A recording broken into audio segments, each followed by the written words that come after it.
Welcome, patrons, friends, students, and alumni. It is now my privilege to introduce the members of the 2022 Football Homecoming Court.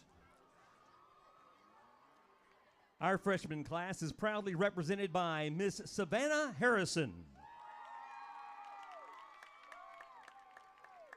Savannah is the daughter of Steve and Mindy Harrison. I can barely hear Chris. I was hearing him just fine when he started talking. Savannah and now is co-captain of the junior high cheer squad. She is also a member of the tennis team, Young Republicans, and the Spanish Club. Miss Savannah Harrison.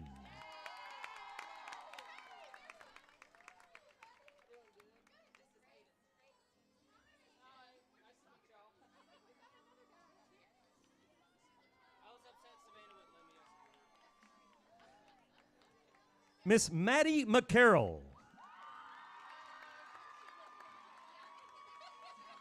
Maddie is the daughter of Marcus McCarroll and Erica McCarroll and is escorted tonight by her father, Marcus McCarroll. Maddie is a participant in the Arkansas Children's Hospital Star Achiever Program. She is also serving as the National Charity League Class of 2026 Leadership Chair. She is a member of Top Teens of America and the varsity Lady Bruin basketball team. Miss Maddie McCarroll.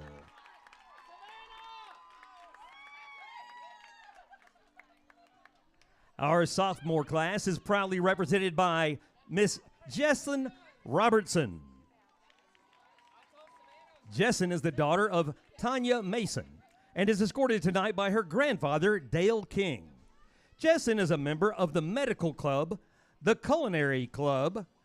Her community service opportunities have included the Little Rock Marathon, Barkus on Main Street, and Ballet Arkansas. Miss Jesslyn Robertson.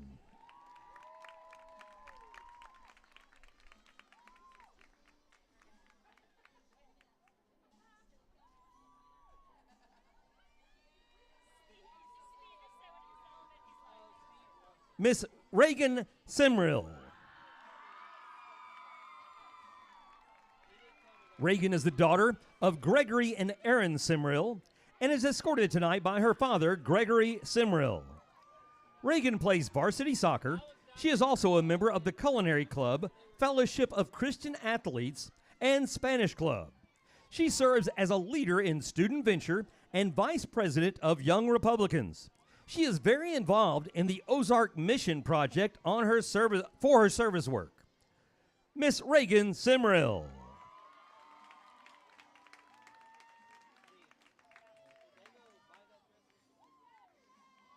Miss Ishal Nadim.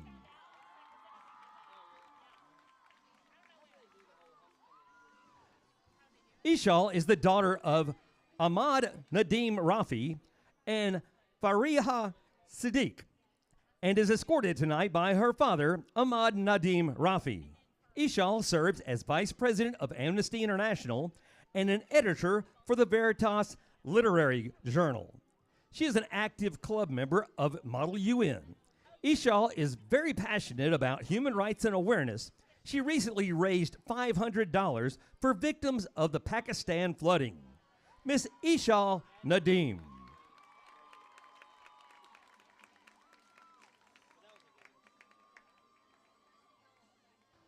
Miss Anna Kate Nichols.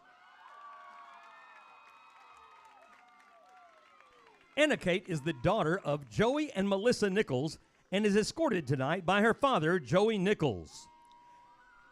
Anna Kate is the captain of the varsity golf team and overall state golf champion. She also plays varsity basketball and is a member of the Medical Club. Anna Kate is also participating in the 20th Century Lodge's Angels of Hope program. Miss Anna Kate Nichols.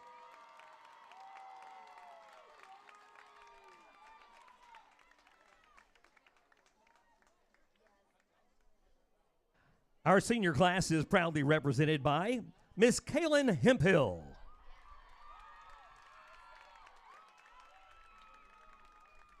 Kaylin is the daughter of Herbert and Fritzy Hemphill and is escorted tonight by her father, Herbert Hemphill. Kaylin is captain of varsity cheer. Additionally, she was treasurer of the junior class and is now vice president of the senior class. Kaylin is also a member of Student Council, Honor Council, and the President's Council. Miss Kaylin Hemphill.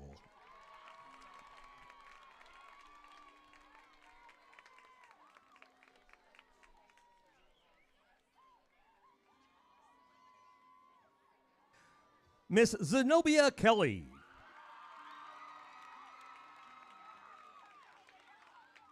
Zenobia is the daughter of Morris and LaShawn Kelly and is escorted tonight by her father, Morris Kelly. Zenobia serves as editor-in-chief of the yearbook, as well as a member of Varsity Cheer, President's Council, Diversity Council, and the graphic design manager of the Art Club. Zenobia also serves as the teen president of the Greater Little Rock chapter of Jack and Jill of America, Inc. Miss Zenobia Kelly.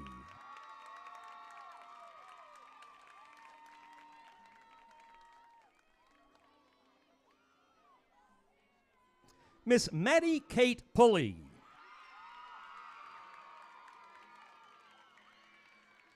Maddie Kate is the daughter of Matt and Elizabeth Pulley and is escorted tonight by her father, Matt Pulley.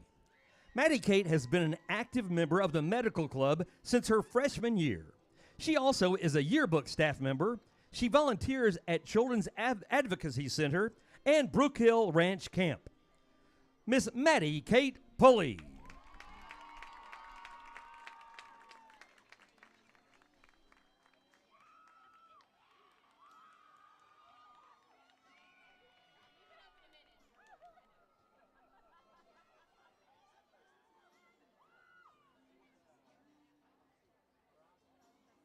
At this time, President and Head of School, Mr. Brock Dunn, will crown the 2022 Football Homecoming Queen, Miss Zenobia Kelly.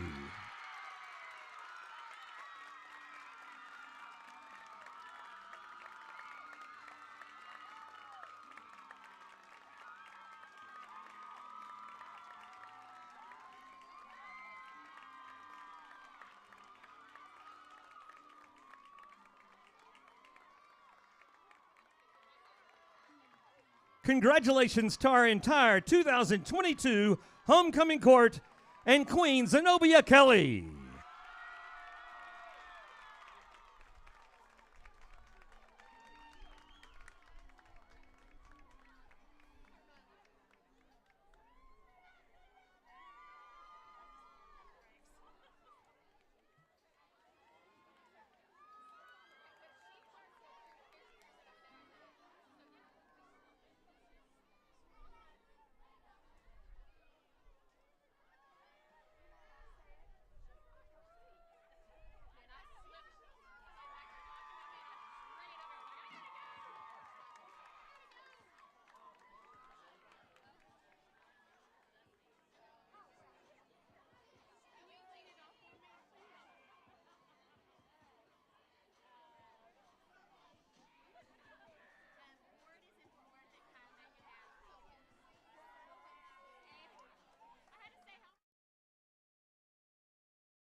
Welcome back, everyone.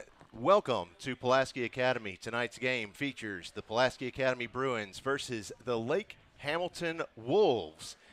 Tonight, I'm joined, as usual, by Garrett Benson, the one and only. The Garrett, excuse me, I sit corrected. And we are joined tonight by special guest, Coach Kevin Kelly. Coach, how are you? Washed up football coach. I figured since Garrett said the one and only, I need to go the other direction. Oh, okay. There you go. That's a possibility. No, I'm great. I'm honored to be here. Been looking forward to it all year. Yeah. And it's kind of cool because I spent more than half of my school years at Lake Hamilton. Oh, wow. See, I didn't know that. I knew that you said you were close with their coach, but I didn't know that. Yeah. Well, I've been coaching against him forever. He was at Fountain Lake and at Lake Hamilton, and we played them. And actually in high school, he went to Lake Hamilton as well. Okay. So, we go a long way back through different avenues and stuff. But okay. Good guy, good people down at Lake Hamilton, awesome. And like them. Now, I hope they get their booty spanked tonight, but, Can I say booty? Is that appropriate? Oh, yeah, Garrett? Sure, yeah. Absolutely. Could I have said butt? Yeah, probably. Could I have said anything else? Probably not. I'm just kidding. I don't say anything else. Garrett knows that. If you'll see Eric about that, is that for that? I'm just trying to figure out what time you're going to be on. So we're on right now. We're live. That's okay, Popeye. For anyone else who happens to be in the stadium, if you're listening on YouTube trying to find the frequency, the local frequency in the stadium tonight is 89.9 FM. That's our short-range transmitter, usually just for our team members, but sometimes folks like to listen in as well here in the stadium. But, Coach, we had a great game last week, and I know that you were there on the opposite side of the field with Greenwood. Well, whoa. Can we clarify? I wasn't rooting for Greenwood. I was sitting with my family. My dad's side of the family lives there. And then I went up. But on which side of the field? For about half, Greenwood. And then the other half, PA. Okay. But I was for PA the whole time. Okay. Matter of fact, That's I had fair. somebody get a little mad at me up there in the Greenwood thing one time. Oh, you want to talk about it? They were calling for a penalty. They kept thinking our offensive line was holding, which, everybody's holding every play, let's be honest. And finally, I just looked up, and I'm like, freak, fellas, you can't call holding every play. Right. And just go tackle the guy. You won't have to worry about a holding call, And then I got a few dirty looks.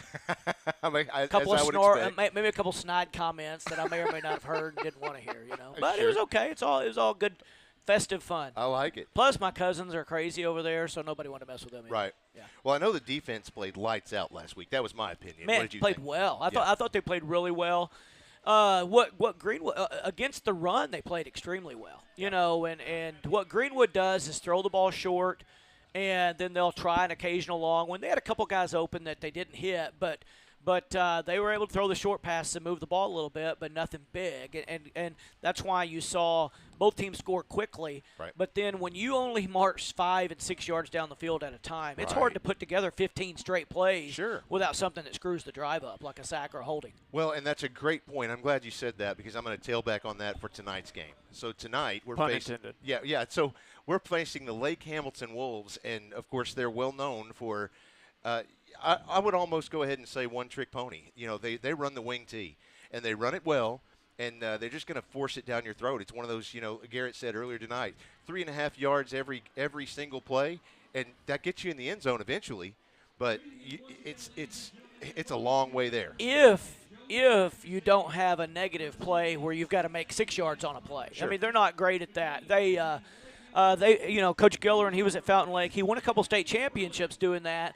But he had freak show running backs that could, if they got through, they were going 80 yards. Yeah. Moved up to the 6A. He's solid. He's a very good fundamentals coach. But I don't know that they want to have more than 3.5 yards, to be honest with you, Garrett. I mean, you remember playing back there in the days. They want to run the ball. We want to throw the ball. They don't want us to throw the ball. So they're going to run it. They don't want to have long plays. They want to hold the ball. They want to run that play clock down so it limits the number of plays we can run. Yeah. I think there's a lot to be said about us wanting to throw the ball, them not wanting to let us throw the ball. And that's the easiest summary that you can come up with of how this style of play is going to go today. I'm looking forward to the tale of different styles because last week we got to see a little bit of the similar style as far as that goes. It was different for a coach to look at, but from a layman's point of view, Greenwood wanted to throw it short and be really high percentage plays. I thought it was interesting at the end when we had both backup quarterbacks in last week. Right. I was excited. I mean, I don't want either kid to be hurt. Don't Sure. get me wrong. I did not want that, and I don't want anybody to but think can that. you call their freshman a 5-star quarterback who's got more offers than most of the rest of the team really a backup quarterback at that point? Well, yeah, because the experience means everything. I'll tell you what makes him really good. A lot of kids can go throw at a camp, and he throws the ball really well. Well, that's easy when nobody's coming at you. But somehow through there, he developed a false confidence. And what I mean is a false confidence is he didn't earn all the confidence he has. And they were telling me that in the stands. If this kid goes in, he's fine. He's extremely confident. I'm like, how's he confident? He's never done anything to deserve it. Well, that actually helped him because he was very confident when he went in there. And I thought he did some really good things. I thought Brandon Cobb did some great things for us, too. Everybody's like, well, he fumbled the ball. Well, those guys are hitting hard. I mean, everybody fumbles the ball every once in a while. I mean, both our quarterbacks fumbled the ball, and both of them threw an interception. But Greenwood's a great team. Yeah. You're going to make some mistakes against those guys. You've got to eliminate those to be able to win. But I thought it was fun watching the future of both teams, for the next few years. I mean, I know we've got Kell again for another year, but I think the future's bright for both sides. No doubt, no doubt. It was a fun game on both sides of the ball. The one stat that really stood out to me, though, when you look at the final score, you look at the first number of first downs. Pulaski Academy walked away last week with 24 first downs, while Greenwood had 23. That really is not indicative of the final score at all. It was and it wasn't. And what I mean is, we had that period of time at the beginning of the game. Both teams go down and score really quickly. And then both teams walked up and down the field making first downs, but then turned it over in the red zone, either via turnover or via down.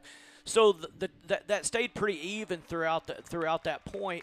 And then PA, when they made some first downs, usually they had some 20, 25-yard plays on a drive, so they could only make like 5 first downs on a touchdown drive. Greenwood was making 7 and 8 first downs, and that's how that ends up that way. So it was pretty close on that. And then at the end, what really I don't like is, and there's I don't know why, it didn't matter, but was the final score was not nearly as close as the game was. Sure. I mean, the 10-point, that made it look worse than it was, and it was. I mean, with 4 minutes left, was it tied? Yeah. So I mean, it was a really close game, and I personally would like to see those two teams play again. Oh, no doubt, and I think there's a lot of folks that think that may happen. Yeah, I definitely think you're one of many. I know also that there's a lot of fans that felt strongly that the field position that we just so handsomely gave Greenwood was not putting us in the position to put points up on the board. And our defense was working hard to give our offense a chance, and we just couldn't get anything going. So I do think that we are in the majority, not the minority, of wanting to see that rematch. And depending on how this season finishes out, which would just be this game, we will find out. Yeah, people talk about that field position thing. PA knows that going in, though. Sure. I mean, if you onside kick and you don't get it, you're going to put them in a good spot. And then if you do hold them like we did on defense, they're going to put you in a tough spot.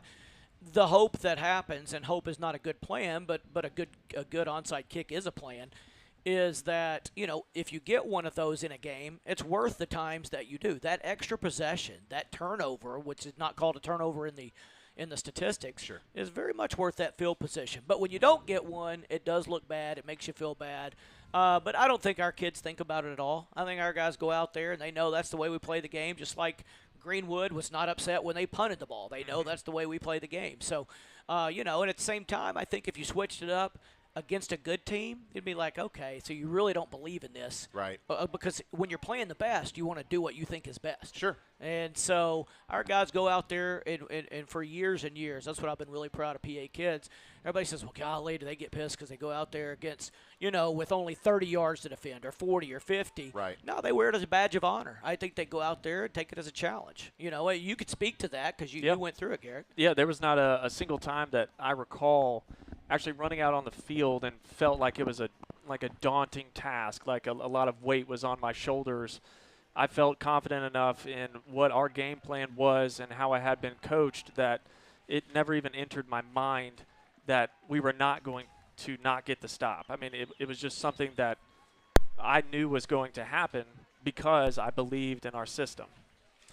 Well, one of the big headlines for tonight's game especially, you look at the time, it's 5:56. We should be, another hour ahead from right now before we're even on the air. And so, of course, the big headline tonight is the fact that there's some pretty severe storms moving through the state. or will be later this evening. So let's go over to our own chief meteorologist, and that's Todd Jacobian standing by in the Channel 7 Weather Center. Go ahead, Todd. Tell us what we can expect tonight.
Thank you, Todd. So, we're looking for all of that.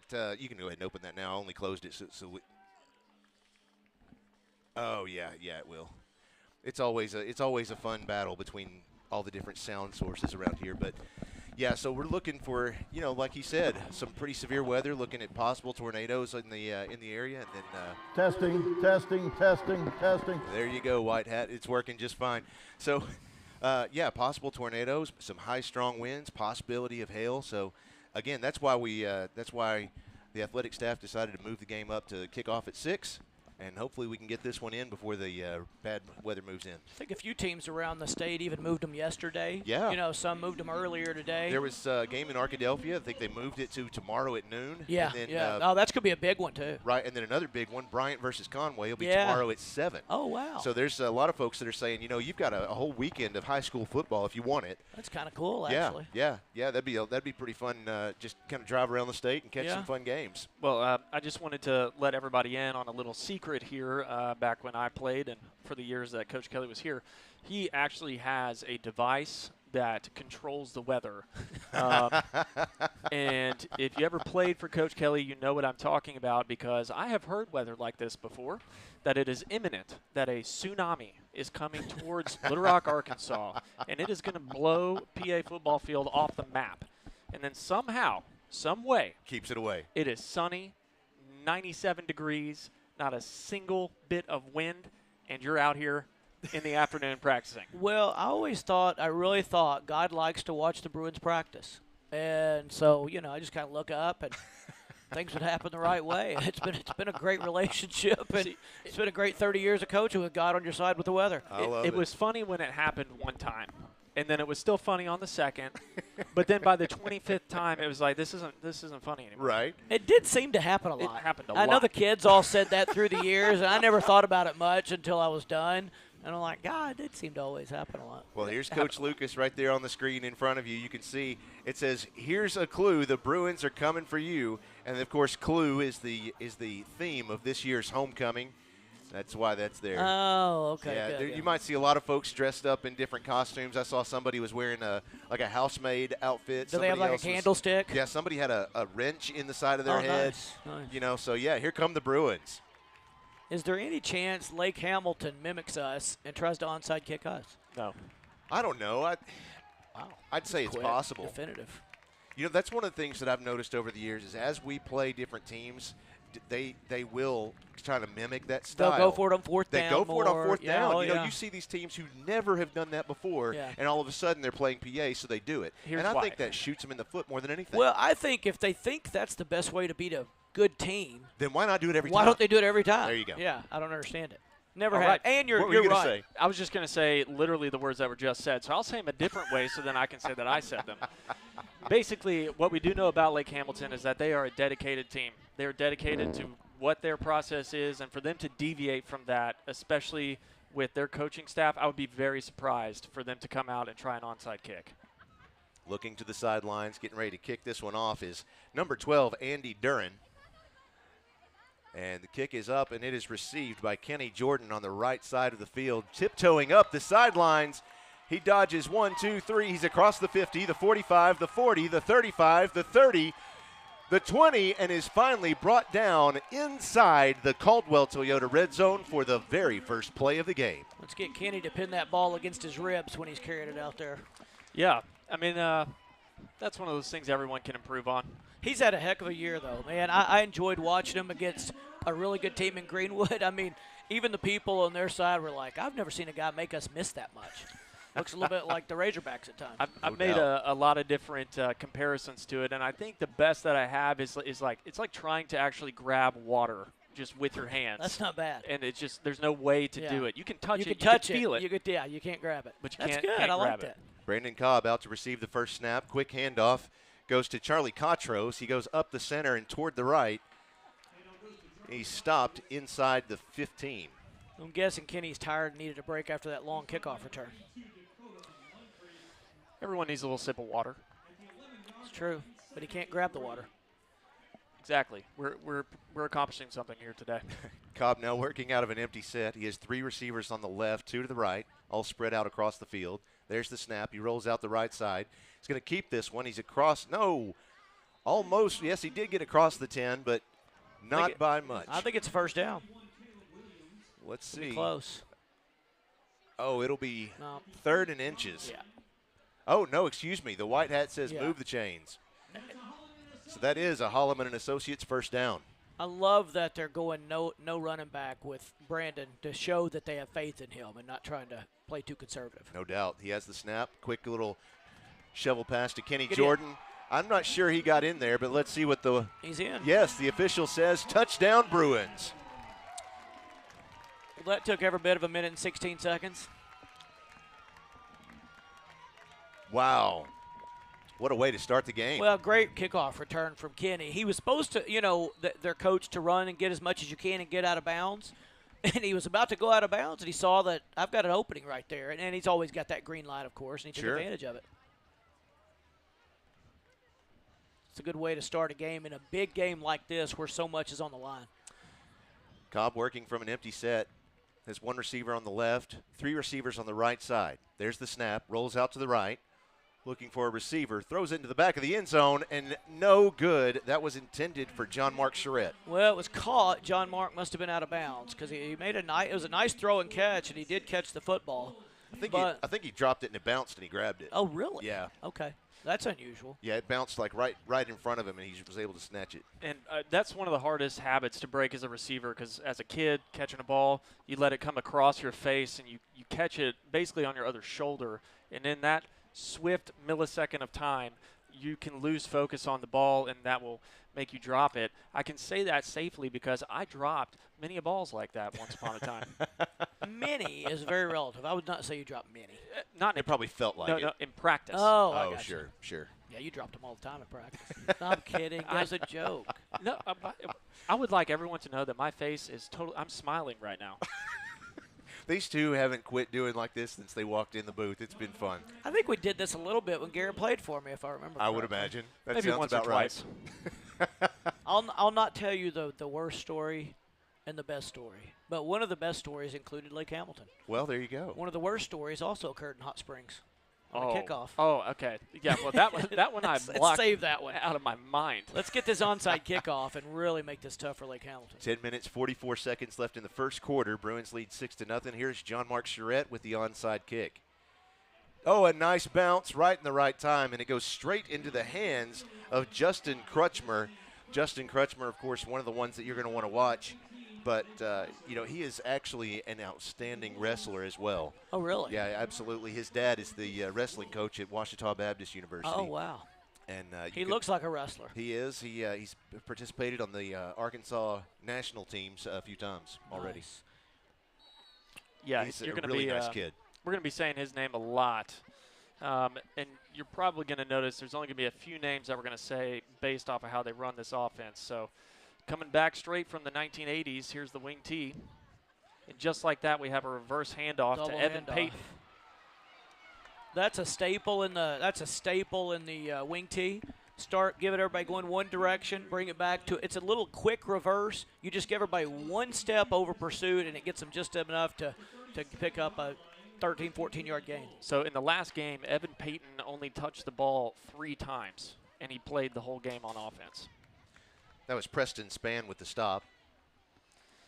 Back in the old classic wing T, Easton Hurley is the Lake Hamilton quarterback. Puts Evan Payton in motion, hands it off to Kendrick Martin. And Kendrick Martin is definitely nothing short of a stature of a high school football player. I'm going to give you one guess who got the tackle on that one. Miles Ward. Miles Ward. That's right. You know, Coach, we got a couple of tackles that we gave credit to someone else on the team. Miles, came over to me and said, "Hey, those were mine." He wants credit for his He tackles. does, and so we've made sure to make a big deal about every tackle he gets the rest of the season. I love Miles. He's a great kid. He's a kid that is just kind of is not the fastest or biggest, but man, he loves football and plays hard. Hurley with the snap, fakes a handoff, drops back to pass. He's looking to connect with number 20, Isaac Clinty. He does. And that's going to be a touchdown for Lake Hamilton. I was talking to Coach Gillerin before the game. I went down and visited him in the locker room. He told me, we throw the ball a lot better than you've seen us throw it in the past, Coach Kelly, because we've always team camped against him and done different things with him. I did not believe him. Oh, okay. I didn't believe him at all. Well, I believe him now. That was a beautiful throw off play action. That's what they do. You know they're going to run. They do put a great fake in the running back's belly. Your safety just for a moment looks in the backfield, and their tight end runs right past you. Andy Duran has the kick up, and it is no good. Goes to the left.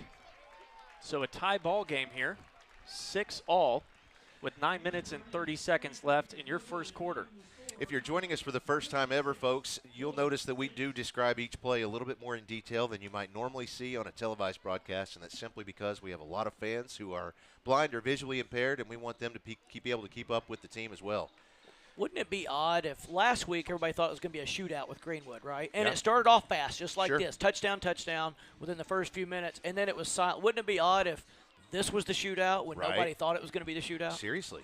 You never know. You really don't. That's one of the great things about football. And it's also funny where people pick and choose to say this is a rivalry. I mean, we've had a lot of games against Lake Hamilton that have been memorable and been very competitive, just like we have with Greenwood. I think that a game like this does have the recipe for something of a shootout. The other thing with a rivalry is PA for years, and including this one, has team camped against those guys and played them in 7-on-7s and stuff. And when you do that, you do develop a little personal rivalry, even though it's not across town or something like that. So I think there is a little bit of a rivalry to this. Well, Lake Hamilton just scored in 1:14, so doing well so far. God, they scored faster than we did. We scored in 1:16.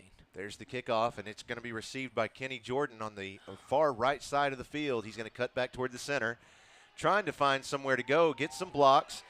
Goes back to the right side of the field, and he's across the 45, and he did step out of bounds right there at the Bruins 45-yard line. Well, I'll say Nicholas LaCava there for Lake Hamilton developed himself into a brick wall very fast, but still, you can't grab water. What a nice return again by Kenny, and that time start up the right side, reversed. It almost looked like he planned that pre-planned before he did it. I know the rest of the team didn't, but he did that, and then you look up, and he's up at the 46-yard line to start. There's also something to be said, too, about his ability and the team's ability to pick up on what he's going to do, to be prepared to come back and block like that and not get a block in the back. Cobb working from an empty set. There's the snap. He's going to keep this one. He's across the line of scrimmage. Looks like a gain of about 4 yards. It'll be 2nd and 6. That was surely a numbers play. Adam and I talked about that before the game. He's going to look out there. If we've got numbers, he's going to throw it out to one side. If not, he's going to run it. He could run it again. He's got 2 receivers left, 3 to the right, all spread out. There's the snap, looking downfield this time, throwing it. There it is, and it's received by John Mark Charette, and he's in the touchdown zone. Right in the touchdown zone. Coach, you might not have heard that one before. Oh.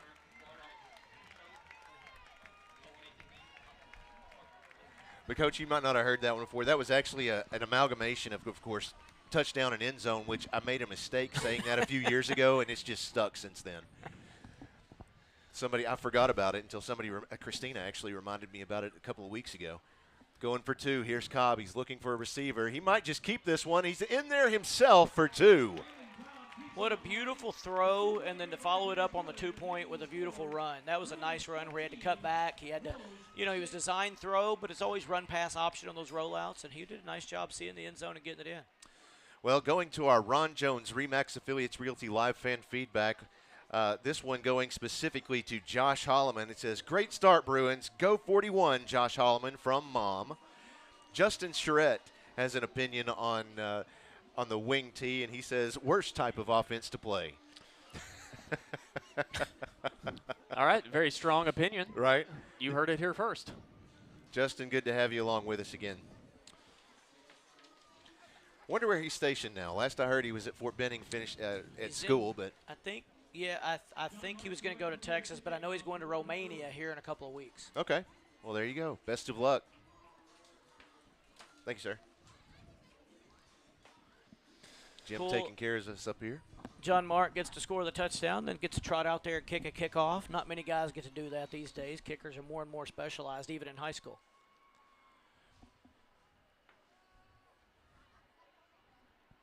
So minute 21. No, excuse me. Correct that. That was. So do you ever think that there will be a time where there will be some type of condition or rule or something where a player cannot advance towards the ball before it gets to the 10-yard line? It would take – they constantly change the rules anyway, and it would take a kid getting hurt. They knee-jerk react to one kid getting hurt when there's, 8,500 games of every Friday night played in high school, and then you've got all those in college. But that's what it would take, and that's when they change the rules. Look at that defense. 10 guys within 4 yards of the line of scrimmage. They're bringing everybody, and it is Ball's a loose. fumble. They tried to hand it off to Crutchmer, and in the exchange, there was contact made by the Bruins Bruins. have it. And the Bruins have recovered the football, so they're going to get the ball on the 50-yard line. 1st and 10 for your Pulaski Academy Bruins. What's amazing to me is the past few games, Hunt Harrison's been in a cast, and he's had a couple interceptions and fumble recoveries. The guy that basically has the use of one hand is the one that's recovering fumbles and making interceptions a lot of the time. We like to refer to it as the club. The club, yeah. That's what Todd Ross, the athletic trainer, that's what he calls it. It's a club. As long as he uses the club to get the ball and not hit the other team, that's Well, legal. absolutely. That's Cobb, legal. Cobb again with an empty set as 3 receivers on the left, 2 on the right, spread out across the field. There's the snap, looking to the left side. Pass is out there, and it is caught. Nice catch. That is oh, Andrew. they said he dropped it. Says he dropped it. That was Andrew Pfizer, the intended receiver. He did a great job of getting on top and pinning him on his back, and just did the hard part and just didn't do the easy part. Was look the ball all the way in. Another great pass though by Brandon Cobb. I knew better than to pick up my phone. I knew that's exactly what would happen. It's going to blow those papers around. 2 receivers on either end of the field. There's the snap. Now a short pass. Oh, and that was supposed to be for Jalen McKinney. Just as well that he didn't catch that one. He had a defender that I think would have tackled him on that screen pass for a loss. So 3rd and 10, 8 minutes, 40 seconds for the Bruins. We've got a hammer set on the right, if you'll remember that play, Garrett. Oh, I remember all the plays. 3 receivers on the right, 2 on the left. There's the snap. Rolls to the right side, and he is tackled for a loss. Looks like he's stopped by number 33, that is their number 33. They had 5 guys. 36. They had 5 guys coming after the passer that time, and the offensive line got confused because they let one of them come free. There should have been a man on every man. It was Jamarian Bird with the tackle. 4 receivers left, 1 on the right.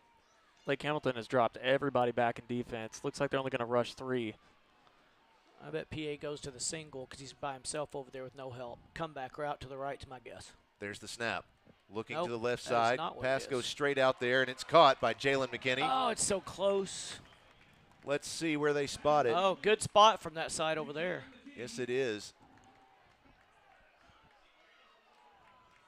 Wow, that's close. Great throw and catch while we're waiting on those guys to decide if it's a first down or not. On 4th and 14, to have that easy of a throw and catch and almost. I love the approach there. Don't throw it where they're standing on the first down sticks, the defense. Throw it just a couple yards ahead of it and let him catch the ball running full speed towards the first down. The officials take a timeout so they can bring the chains over. It's just too close for them to even guess at it from here. You know, this would be a great time for your binoculars. No doubt. Unfortunately, I left them in the car. Wow. I can't remember how far the number 4 is from the 40-yard line. I'd tell you if he made it or not.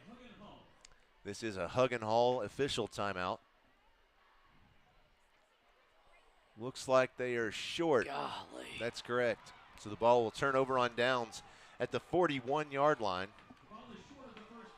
That was a great throw and catch and a great attempt at 4th and 14. Almost made it, but the PA defense is in better shape than they usually are when they kick the ball off. So they're probably feeling pretty good about themselves right now. Sure. Yeah, and I think that's what I've noticed being on the commentator side of the game is the difference. And it's much different when you're a player because you're actually out on the field. You're the one making tackles and plays. It is so interesting to see the difference in mentalities between the crowd and the players themselves. And I can expand on that here in a second. But we have Hurley about to go under center for Lake Hamilton. Crutchmer in motion. Takes the handoff to the right, trying to work his way up the field. Gets a couple of yards on the gain. He's feeling passionate once he gets up. Gentlemen, Steve Sullivan's asking me to come and interview real quick for their live shot. Is that okay? You go right ahead if you need to, Coach. Tell Steve that Garrett Benson is up here too. We'll do that. Okay. And I'm going to tell him that Josh Carroll's your boss. As you mute yourself. Great. Awesome. Right, yeah. Hurley. Drop that grenade as you walk out the door. Thanks a lot. Hurley checking the sidelines, maybe a change in plays. 2nd down for Lake Hamilton. They hand the ball off to number 15, Evan Payton, who works his way around the corner. Gets a couple of yards on the play. It's going to be 3rd down for Lake Hamilton. You've got 7 minutes and 7 seconds left in your first quarter. Your score is 14-6. The Bruins are leading. So it's going to be 3rd and 3. The ball's on the 48-yard line.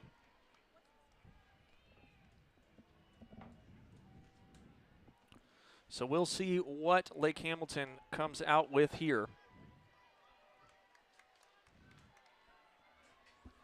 Hurley gets the snap, hands it off to Crutchmer, running to his left, fighting for extra yards, but every single Bruin is there fighting back. And to no avail, he is able to work his way up past the 1st down yard line.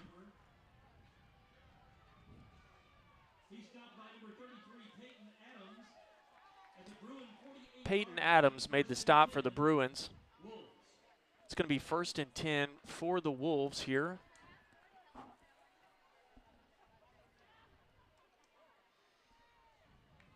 Kendrick Martin in as the running back for the Wolves. Hurley gets the snap, drops back to pass, throws to Martin, who catches it, is at the 40, the 45 until he's worked out of bounds. They're going to mark him at the 34-yard line. Either way, it's still a 1st down. Either way.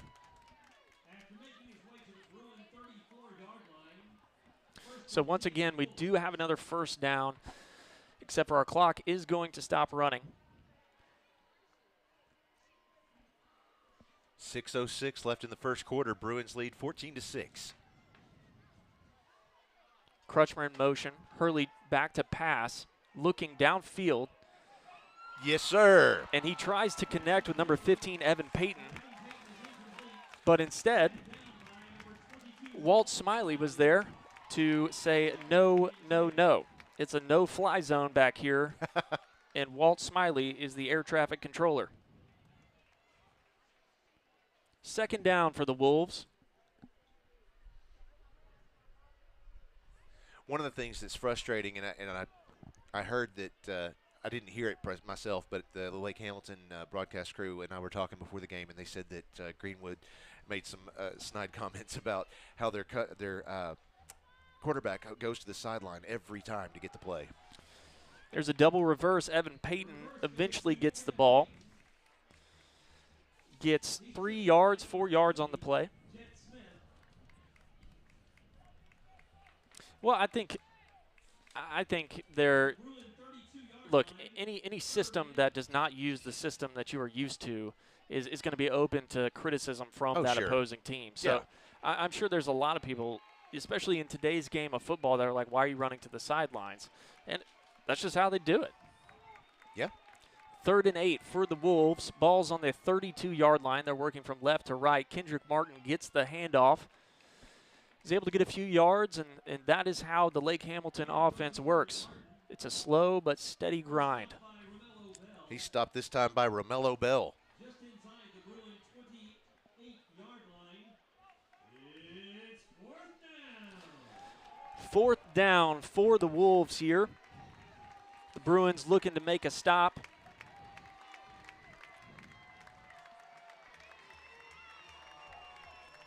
And here we go. Crutchmer in motion, stops. Hurley making an adjustment. Evan Payton now in motion, stops. I believe they were just trying to draw him off sides, so the Wolves are going to call a timeout. Timeout, Lake Hamilton. First timeout of the half. That's our first Hug and Hall timeout of the game, other than the official timeout earlier. Looking around the state, we have lots of other games that are already underway, and some of them already at halftime. How about this one? 6A conference game. El Dorado leads Jacksonville 49-0 at halftime. Yeah, you heard that right. Little Rock Catholic 35, Marion 14 at halftime. Benton tonight is at Sheridan. Benton leads 16-0 in the second quarter. Sylvan Hills is hosting Greene County Tech. Sylvan Hills leads that one 21-14 in the third quarter already. Lots of teams starting tonight early just because of that inclement weather that's coming in. Little Rock Christian 34, Greenwood 14 at halftime. That is shocking. Yeah, you heard that right. Little Rock Christian 34, Greenwood 14 at halftime. I would say it's not shocking. I would say that is proof that when it comes to the 6A, which I believe is a very strong classification in Arkansas football, if you show up to compete, it's anyone's game. Sure. Sure. Totally see that. 4th down for the Wolves here. The Bruins hungry for a stop. Hurley out of the gun. Hang on. Another timeout by Lake Hamilton. Back to back. Timeout, Lake Hamilton. Second charge timeout of the half. Wow. It's not even the second quarter. There's 4.5 minutes left in the first quarter, and they just used 2 timeouts back to back. Coach obviously just didn't like something he saw out there. Let's see, more scores around the state. I see Valonia leads Mills University. Of course, that's 5A. It's 14-0. Valonia leads that one. Don't see any other 6A scores. So some of those games will be played again at regular time starting at 7 tonight, but some of them, like I said earlier tonight, I know I think it was Arkadelphia that I said that is playing at noon tomorrow, and then Benton versus Conway was rescheduled to 7 p.m. tomorrow night. Yeah, a lot of teams making adjustments for this weather, and knowing Arkansas, it won't rain. It won't or do drop. anything. Yeah, exactly. If you're ready for it, it's gonna. 4th down. Here we go. Hurley drops back, looking to pass downfield. He has Crutchmer open, and he does connect with Crutchmer. Touchdown, Lake Hamilton. That was just an outstanding play. Crutchmer got out there, and I didn't think he was going to be able to pull that pass in, but he certainly did. Yeah, I mean, it's without a doubt Crutchmer does have a lot of talent. He brings a lot to this team, the Wolves. I mean, and they do rely on him to make big plays, and that's a fine example right there, because when you do break the play down, you actually look at it. If anyone's interested and they want to go back and look at it, which is pretty much just me, you can see that really Crutchmer doesn't do much. He's just slipping down the field, and it's up to the defense to pick that up. They don't. The Wolves electing to go for 2. They do a double handoff. Again, Crutchmer ends up with it, but it is unsuccessful. The stop was by Preston Spann. Jet Smith with the stop that time. I would say it's Jet Smith and Preston Spann. Preston Spann definitely was in there. Gotcha. 14-12 your score. Let's take a look over at our Ron Jones Remax Affiliates Realty Live fan feedback. Make sure I get that full name in there. Go PA from New Orleans and Holy Cross School. One question says, what is Lake Hamilton's record? Lake Hamilton's record is I believe it's the same as ours. it is 8-1 Yeah. overall. They're 6-1 in conference play, so that's the same as us. Now I'll do you one even better. Okay. We have scored 445 points this season. We have allowed 216. They have scored 306 points and have allowed 172. Here's the kickoff back to the Bruins. This time it is received by Jalen McKinney and doesn't make it near as far as he has the last couple of carries. Gets it inside the 30. Looks like they're going to place that at about the 33-yard line for the Bruins to start their next drive. They're going to give Dakota Moncrief on the Wolves credit for that tackle. Paula says, thanks for your great commentary. It makes it so much easier for us watching from home. Well, thank you so much. Not that different one. Different Paula. My mom's name is Paula. Yeah, no, not her. 3 receivers on the right, 1 on the left. He's got running back on his right side. Cobb with has the snap. Their pass is out there, and it was intended for John Mark Charette. That one was broken up in the air. That was Isaac Clenny who broke that up.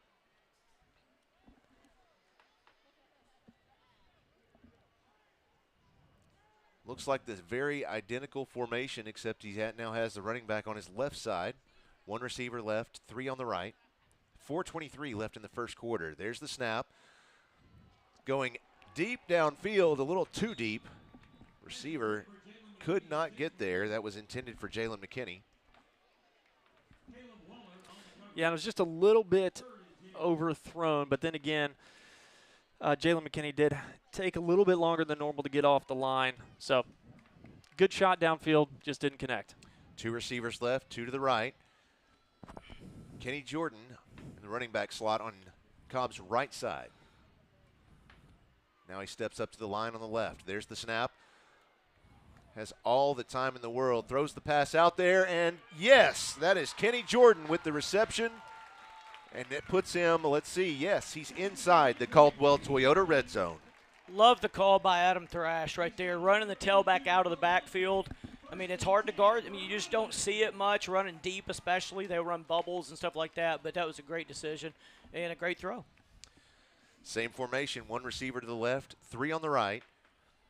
That's Kenny Jordan in the running back slot. Quick handoff goes to Jordan, and he is met at the line. No gain. They grabbed the water that time, Garrett, but they didn't tackle the water. Well, actually, they just touched the water. I mean, they did, yeah. They didn't actually tackle him. No, they kind of stopped the water. Right. They Yeah. put up a barrier. They did. But, you know, that's the next play, the water goes around It's the like barrier. when I drop water on the floor, my wife puts a towel down. How often do you drop water on the floor? Occasionally, probably once a week. All right. 3 receivers on the right. There's the snap to Cobb. He's going to toss it out there, and goodness gracious. I really expected a targeting call on that one. That was a really nice hit. I think he got him with his shoulder. Okay. It looked like he kind of led with his head, but I think he hit him with his shoulder. Nice job by Pfizer, bouncing right up. Something you want to do. You don't want the other guy to know he got a big hit on you, although he probably knows. Oh, yeah. But still, it makes it less Yes, if you it get does. up fast. It does. If a guy bounces up, you're like, doggone, that was all I had. Yeah. With an empty set now, Cobb has 4 receivers to the right, 1 to the left. He has the snap, looking to the left side, passes out there, and it is swatted away, and there is a flag. That's our first PI Roofing penalty flag for the game. Yeah, I think he had his left hand on him early. You saw Jalen, I don't know if it was Jalen or Kenny that did an in and up. Everybody runs out and up. So we ran an in and up right that time, and it looked like Pass interference on the defense, number 2. Half the distance to the goal. Repeat the down. Corner felt himself getting beat, just reached out his arm and grabbed him. Probably a good decision because I think it was going to be a touchdown otherwise. Oh, sure. Coach, this is a question that you could probably answer for us. One fan asks, how old is the turf field? It looks old on TV. It is. No, it's not. It's not that old. It is. I think they put it down in 2014. Okay. I say so. It's 8 years. You can expect 10 to 13 years out of these, depending on how well you take care of them. Sure.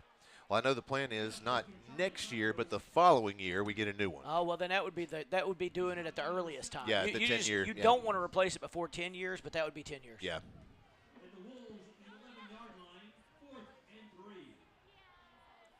Fourth down for the Bruins. 4th down. Looks like 3 yards to go. They have 3 receivers on the right, 2 to the left. Cobb has an empty set. There's the snap. Looks to the right side. Has some time. Looks like he's going to scramble across the 10 himself. And, yes, he picks it up.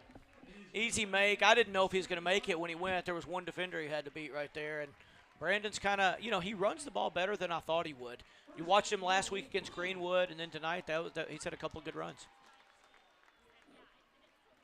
Well, I mean, there's no doubt, though, that he's been able to build some confidence over the season. We did rely on him very early in the season when Kel Busby had some minor injuries. So it's nice to see him continue to expand on that. Well, and this is the reason why you want to get these guys in quickly at the end of games, because, I mean, if you're up, get them in because you never know when they're going to need to play in a big game like this one. Yeah. One of the things that I really try and harp on, and especially let other people know, kind of like I was talking about earlier, there's a different mentality as a fan than as a player. Like, a lot of people say, oh, it's 4th and 20, whereas, like, man, they think there's 4 downs. Like, yeah. It's not weird to us. Yeah, it's what they do. Right. It's literally what we practice. And Cobb, with a handoff to himself there, it went to Kenny Jordan, and then he handed it off to Cobb. Was met in the backfield. Yeah, that's a good design play usually we have, but it's what it is we're going to put Brandon in motion, hand it to him, and then he's going to sprint out, and he's got run pass option on the right. We didn't block their right defensive end. He had to cut it back inside, and we didn't even get the chance to throw it. Yeah, and I would imagine cutting it back inside is not ideal. Well, yeah, he had to. Defensive end came across, did a good job containing right there. Brandon's nice job in the pocket right there. Had an empty set, 3 receivers right, and wow, the best you could get there is Kenny Jordan bats it away from one of the defenders catching it. What a great play by him, or it's an interception in the end zone. Sure. Yeah. It's another thing as a receiver, I really try and make it a point on air to just give the viewers or the listeners just a education type of like, oh, this is the mentality that someone's thinking of is also how it can feel counterintuitive if you are a defender and you're getting, you're beat to grab him and just pull him down. Yeah. Because if he catches it, it's going to be a touchdown. Right. So it's better just to take the penalty. Cobb with an empty set, 3 receivers right, 2 left, throws it into the end zone. It is intercepted. That is, trying to see who that is. That is going to be 82 Dakota Moncrief. Well, he was just right there waiting how for big it. was that play you were just talking about, Garrett, where the young man at corner grabbed Kenny as he was going on the in and up on first down, took the penalty, didn't give up the touchdown, and then they get a stop. I mean, it turns out to be an extremely intelligent play now. Sure. Yeah. Minute 55 left in the first quarter. Bruins lead 14-12. Do we wish, while we're waiting on them, do we wish y'all that it was the NFL rule, that it's a spot foul like it is in the NFL, or do y'all like that it's just 15 yards or half the distance and not even an automatic first down anymore? Down there by the goal line, I wish it was a spot foul because I would instruct our kids to do that all the time. Sure. And that was Evan Payton with the run there for the Wolves. They're going to get a first down on that. I think 15 yards or half the distance. A spot foul can play a massive role. Well, that was a massive play. That would have been a touchdown if he doesn't commit that foul. 100%. What I'm saying here is that I feel like a spot foul can become more controversial than a 15 yards or half the distance of the goal. Yeah, I would like. Here's another double handoff. That's a go-to play for those guys. But PA does a good job that time. What I would like it to be is sort of like sort of like it is in college. If it's inside if it's at the 30, obviously 15 yards is half the distance. I would like it to be 15 yards outside the 30, but a spot foul inside. So yeah, you could could have take the best advantage of of both the rule. worlds. Yeah. College does that. If there's a foul in the end zone, they'll put it on the 1 or the 2 or whatever. Sure. And that way you can't take advantage of that rule and just penalty and get half the distance. I say let's just get wild and crazy. Let's make it a free-for-all. Under a minute left in the That's quarter. rugby. Hurley under center takes the snap, hands it off again to Evan Payton. Puts a move on a couple of guys and gets a few yards on the play. Evan doesn't look like a guy that would be a great running back. He's kind of lanky. He's not like, you see running backs normally low to the ground or they're big and strong or they're really fast. He's kind of none of those things, and you look up and he's got 6 or 8 yards. Yeah, and watching a lot of Lake Hamilton's film this year, they have had the luxury really of being able to try out some guys at these different positions, and they've been able to find what works all the way down to, like, if it's a reverse, if it works better to give it to Evan or give it to Kendrick Martin. It's interesting to see how it's all come out. Hurley hands it off to Crutchmer, who breaks away on the left side of the field, puts a stiff arm on a player. Goodness. That was a great stiff arm by was. him. I love running backs, and always try to get our running backs to use their offside arm, the one that didn't have the ball. Yep. Use it. They either need to stiff arm or go loose with it. The ones that run stiff and that people grab that offside arm, they can tackle them with it. A great stiff arm right there. Yeah, it was brilliant. Yeah, somebody said, is that Kevin Kelly announcing or Rand Paul? It sounds like one of them. It is Kevin Kelly that's up here with us tonight. The other guy's Rand Paul. I'd like to be a senator. Right. I'd do some things with this country. Well, that's the end of the first quarter. Bruins lead 14-12. And let's take a short break with them. The team will be right back with more Bruin football.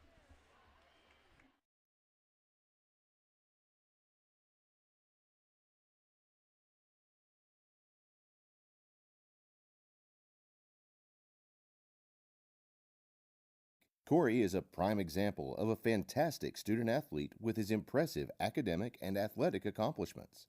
High school science teacher Kathy Hampson says, Corey has a dedication in the classroom that is unmatched by his peers.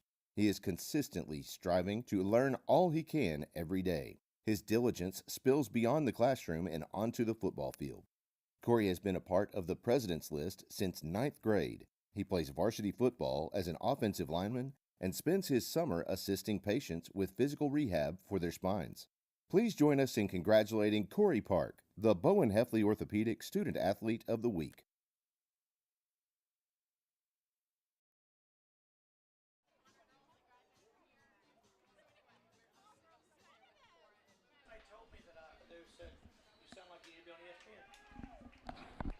We're back. Hurley under center, hands it off to number 9, Gavin Thomason. It'll be nothing doing, no gain on the play. You know, they ran wide on us the last play, and coming out of a timeout, I could almost guarantee you they would not be allowed to run wide on us again. Coach Taylor and Coach White were going to get on them and make sure that didn't happen again. That's been a staple in PA's defense, not let them get outside the ends for years. Yeah, I was about to say, when I played corner, the one thing that was absolutely ingrained into my head was do not let them get outside. That was it. Hurley with the snap, fakes a toss, hands it off to Crutchmer. He's going to get a few yards on the play. You know, Lake Hamilton does a nice job of changing that handoff. They'll do it to both sides. They do it to the outside, and that one was designed to go up the middle with the guard kicking out. So they've got several variations of it, and that's one good thing about Coach Giller. And he takes a simple offense, and he just tweaks a couple plays here and there and makes it have different looks, and it's tough for the defense. Well, they'll eventually work one out where they run that exact same play. They won't pull the guards, and they'll have Crutchmer actually go out and run a route. Oh, wow. So here's a reverse to Evan Payton. Evan, the quarterback should have kept that one. So it's going to be 4th down, a loss of a yard.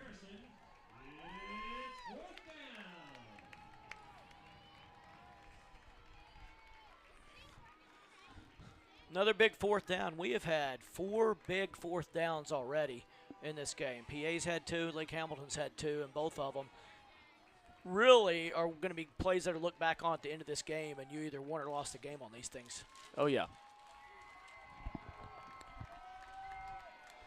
I think you get a pass. Hurley hands the ball off There's to that Crutchmer. throwback. They were ready for it. Ready for it. A double pass attempt, and instead it's intercepted by the Bruins. That's going to be number 22, Walt Smiley. Give him another interception on the year and give the Bruins the ball. I guarantee he's pretty smiley right now. Good for good. I had to. Sorry, it was just hanging there. Good for Walt. Walt's a kid that just worked really, really hard, and love to see him. Love this year getting to see him play and make good use of it. They were ready for that. The coaches prepared the defense. They knew what was coming. Set back there. A lot of people say, why don't you knock the ball down? It was 4th down. You'd have had better field position. Take the ball. Coach White has always coached them not to try to knock it down because a lot of times you actually, accidentally knock it up in the air and the other team can catch it. So sure. I like the mentality and we're right back where they were after one play anyway. Well, that was a handoff to Kenny Jordan. Picks up a Holloman and Associates first down on his own there.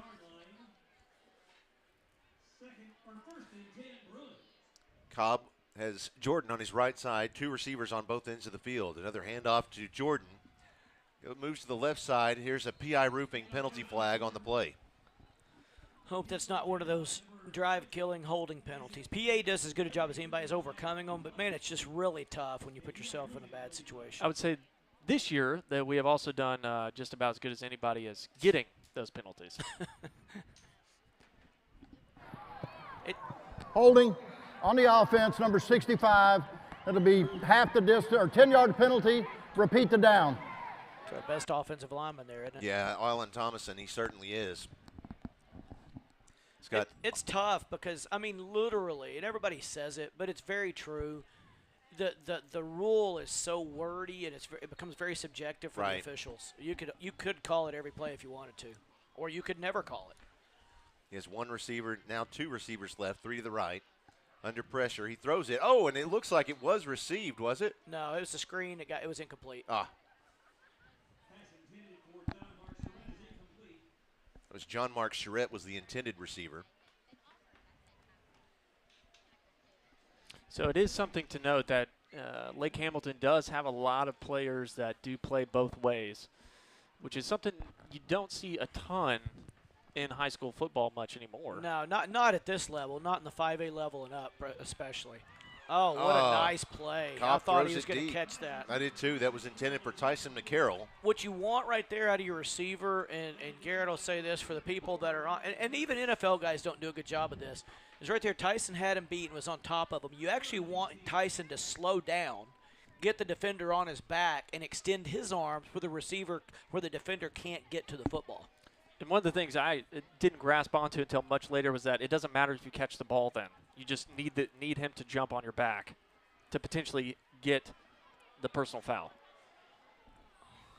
Little out and upper out there by McKinney on the left side, and beat his guy by about a yard, but didn't give a whole lot of room for the throw. The throw was safely out of bounds, so it couldn't be intercepted. A big 4th down play here, too. 4th and about, 18? 20? They're calling it 20. Yep, 4th and 20. Ball's on the 13. He has 3 receivers right, 1 left. Now 4 on the right side. There's the snap. Under pressure, moves out. Oh, no, he does not get out of the pocket. Instead, he is tackled for loss at the 1-yard line. With a 4-man rush, they got there. That's very unusual for a team to be able to get to us on a 4-man rush. It was number 20 for the Wolves, Isaac Clinny, was, I think, showing a blitz, and he came up, and our right tackle then couldn't decide if he needed to block him, Isaac Clinton, on the outside or close in on the defensive lineman. Yeah, we're supposed to make a call to that side, and I guess they didn't see it in time, or that he bluffed well enough where they thought he wasn't going to do it. 1st and 10. Hurley with the keep. Don't have a signal yet. Yeah, we do. Touchdown Wolves. Gentleman from the far side of the field saw it first. Lake Hamilton doing a good job of capitalizing on that mistake quickly. They really are. And you know, the thing is PA's had those 3 4th downs, and they're usually really good at converting those. They haven't converted one of those yet. And Lake Hamilton converted the big one after back-to-back timeouts down here and went ahead and scored. And then not converting on that, and Lake Hamilton capitalized. And, I mean, okay, for them to capitalize on it, yes. But at the same time, I would say statistically speaking, they should capitalize on a play or on the field position like that. Oh, for sure. Yeah, you score where they got the ball, teams score a touchdown about 92% of the time.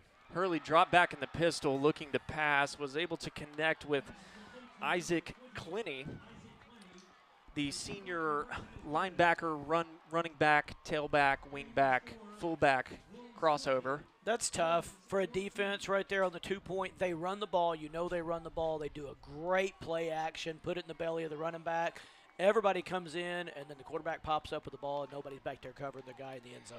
I mean, one of their main passing plays that they have run this season is literally they just take one of those wing backs, maybe fake a handoff to him and then slip him in just behind the line and just run him on a long route across the field. I mean, it's nothing fancy or sexy. It's just, hey, it plays on the opponent's defense not picking up that player. In all of football, play action passes where you fake a handoff and then throw the ball are the single most efficient play in the game of football, period. I do remember asking you one time if you had to run one play.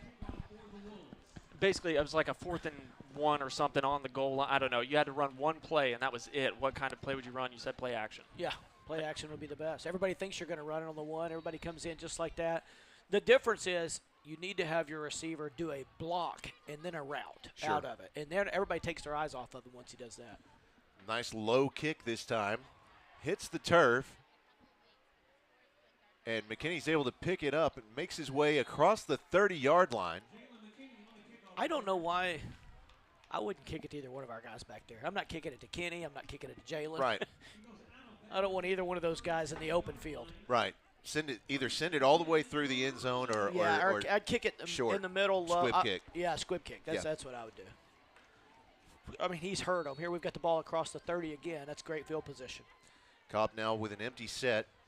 Has 2 receivers left, 3 to the right. There's the snap. Looking. I'll run a screen to Jalen McKinney. And covered well by Lake Hamilton. Yeah, he had Jalen McKinney right there, but he downed the ball right at his feet. And a great decision. I mean, it wasn't there. No reason to try and make something out of nothing. Yeah, I mean, that was either going to end up a negative play if McKinney caught it. He had a guy right there, or it was going to be worse, an interception or something, because you never can tell what's going to happen when the ball in traffic starts bouncing around. He's got Jordan on his right side. 3 receivers right. Handoff goes to Jordan. He's across the 40, the 45, the 50, 45, and is run out of bounds at the 43-yard line. That is a Holloman and Associates first down.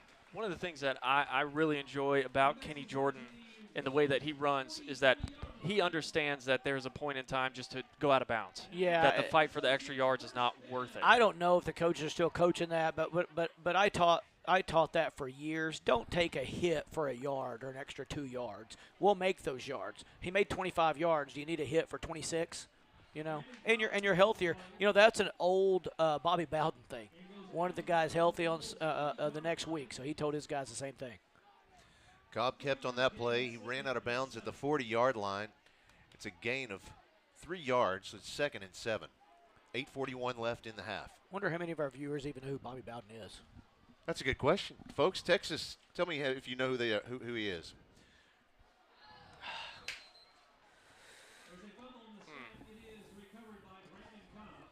Kenny Jordan looks shaken up on that one. He did. You think it's the old landed on the ball, knocked the breath out of him thing? Could be. I'm hoping that's all it is. That's one of the worst feelings. It's good that it's not a bad injury, right. but it's a terrible feels like feeling. A gut punch, I'm sure. You just can't breathe. Yeah. No, that's what it feels like. It doesn't even feel like a gut punch. Just you literally cannot breathe. You're begging for air and you can't get it. Cobb has one running back on his right side. That's Charlie Contras. Steps back, looking to pass. There's a Holloman and Associates. Please. Excuse me, that's a PI Roofing penalty flag on the play. Pass was complete to Contras. Don't call a holding on a screen pass. Oh, yeah. They literally didn't even care if they got to the quarterback. I think they're going to call a holding on Shannon McDaniel, and yeah, if he did, it was a very, very quick hold. Holding, offense number 51, 10-yard penalty, repeat the down. It's Christian Rose. Christian, okay. Just because I am who I am, in part thanks to you, Coach Kelly. It's the nicest thing you've ever said to me, Garrett. Thank you. Wait till he says what he says. It might not be a nice thing. No, I jumped the gun on that one. I actually pulled out the 2022 football points of emphasis from the National Federation of High School. I was wondering if they put holding or something related in there. Nope, and there's nothing in there about holding. And if wow. you want proof, come talk to me because I'm holding the papers right here. You're holding the papers. That don't say anything about holding? That's a play. Yeah, play on words. Holding on myself. Cobb has an empty set, 3 receivers left, 2 to the right. Passes out there, complete to McKinney. Oh, missed block, or that's got a chance to be a good play. Lineman down on the field. Yeah, that is Corey Park, unfortunately. I love Corey Park. I sure hope he's not hurt. I do too. I've kind of followed him. Officials timeout for an injury. He is a crazy hard worker. He loves being in the weight room, loves playing football, loves being a part of the Bruins. Let's go ahead and take a short break while they see to him on the field. We'll be right back with more Bruin football on PA Live.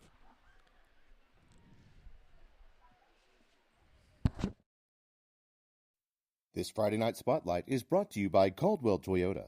Pulaski Academy would like you to join us in recognizing our core value student of the week, Zenobia Kelly.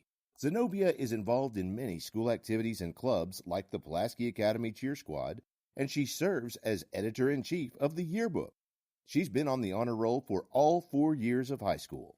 Art teacher Britton Davis says Zenobia is inspiration.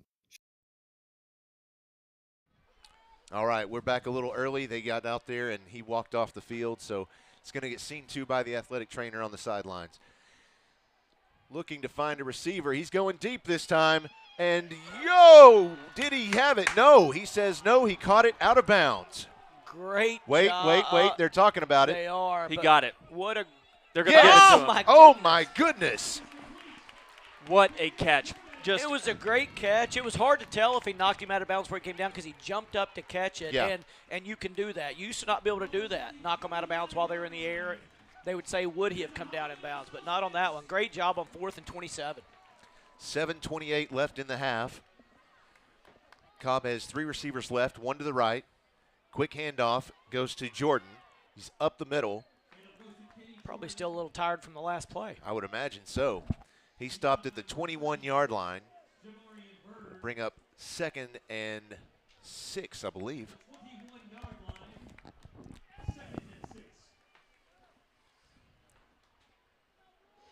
Just while it's a dead pause here, I would like to say hello. I don't even know if they can hear me, but my graduating class is standing over there at the end of the east end zone. Oh, yeah, homecoming, It's our- right. Joe's yeah. 10-year reunion. It's our 10-year reunion. Yeah, There it's you awesome. go. Why would we come here to celebrate homecoming? That'd be weird.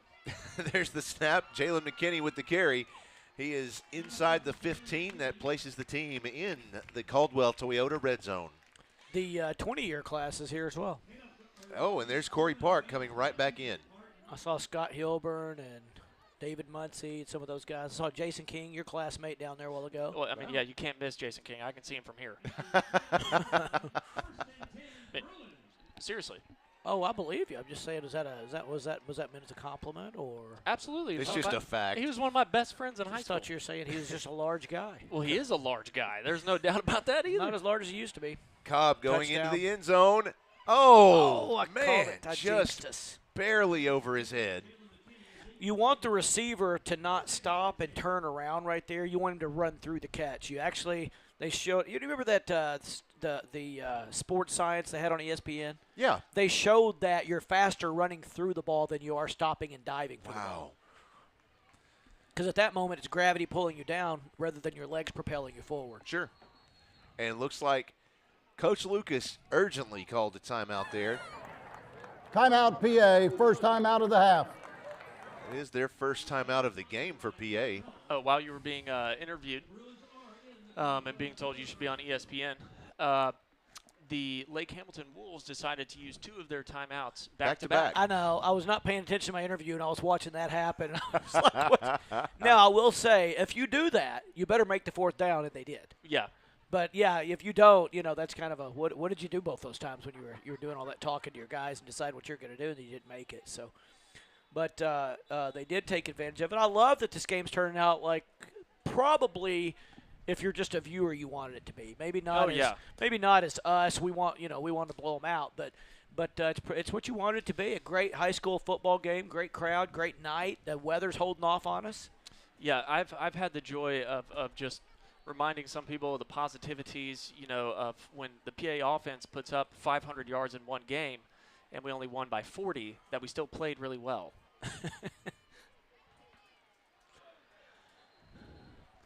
That was going nowhere. Cobb handed that off to Kenny Jordan, and he was immediately met by the Wolves' defensive line. It's a good play call with 5 guys in the box, 5 guys blocking them. I mean, in every level of football, college, high school, and the NFL, that's a run call right there. But Blake Hamilton's doing a good job of controlling the box with 5 guys. Cobb has 2 receivers on both sides. Kenny Jordan is his running back. Takes the snap, looks left, shoots it to the end zone, fires it for John Mark Charette, and it is broken up, almost intercepted by Crutchmer. But a great job by John Mark of becoming the defender and keeping that from being an interception and give us another chance on 4th down. Yeah, that was a close one. I'm pretty sure the PA fans just started breathing again because now they're cheering. So it's going to be 4th and 10. The ball's on the 12-yard line. Big play. Cobb has 3 receivers to his left, 1 to his right. Blitz coming off the edge. Kenny Jordan fakes the handoff. Cobb looking in the end zone. Now running to the right, feeling the pressure. Still looking. He throws, and it is intercepted by the Lake Hamilton defense. That's going to be his 2nd interception of the night. I guess the positive takeaway is that was 4th down.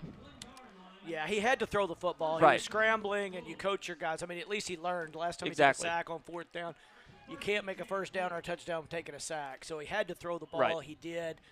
I think he actually had a guy a little bit open. He threw it just a touch behind him. Now look at this. I thought he was in the end zone. I thought the Wolves defender was in the end zone. I guess not. The officials made a mistake. He caught the ball in the end zone. His momentum kind of carried him out. Momentum carrying you out. They're supposed to go ahead and call it a touchback. In my opinion, that was what they should have called, was the momentum. But it's subjective, and when you put it in the put it in the hands of the officials, sometimes you get different interpretations. A handoff to Crutchmer, and he's able to work his way up the field for a lot of yards. We'll call it 9. First hit at the 1-yard line, and then carried the defense 9 yards with a little help from his lineman push. You see more and more of that in all levels of the game, the lineman running up and pushing the running back or the receiver with the football down the field and making yards. As soon as they made that where you could assist the runner in that way from behind, yeah, I remember started doing it. I remember watching, I'm trying to remember who it was. I think it was Jalen Witcher, I think, with a carry at Whitehall a few years ago. Very good. Yeah. Very good. You know, Philadelphia Eagles do that now in every quarterback sneak. They put 2 guys behind Jalen Hurts on quarterback sneaks and shove him forward. Yeah. A few years ago, that was against the rules. If you'll remember the Notre Dame USC Reggie Bush thing, that was he pushed Matt Leinart, and he wasn't supposed to, but the refs didn't call it, so they changed the rule. Well, speaking of QB sneaks, we just had one from the Wolves there. They were desperate to get that 1st down on 2nd down, so they get a fresh set of downs here on the 14-yard line. Needed to get it out from their own 1. Evan Payton gets the call, working it out wide to the right side of the field. Patton Wicker is able to meet him there. There's a PI roofing penalty on the play. I think we may have a PI roofing holding. Somebody asked on our Ron Jones Remax Affiliates Realty Live fan feedback if Kel Busby has played it all tonight or if he's been unavailable. He is available. He's dressed out on the sidelines. He's just not played yet. Holding on the offense, number 13, 10-yard penalty, repeat the down. So I think they're just getting, it looks like they're getting Cobb some extra playing time out there. That or perhaps giving Kel a little extra time from last week.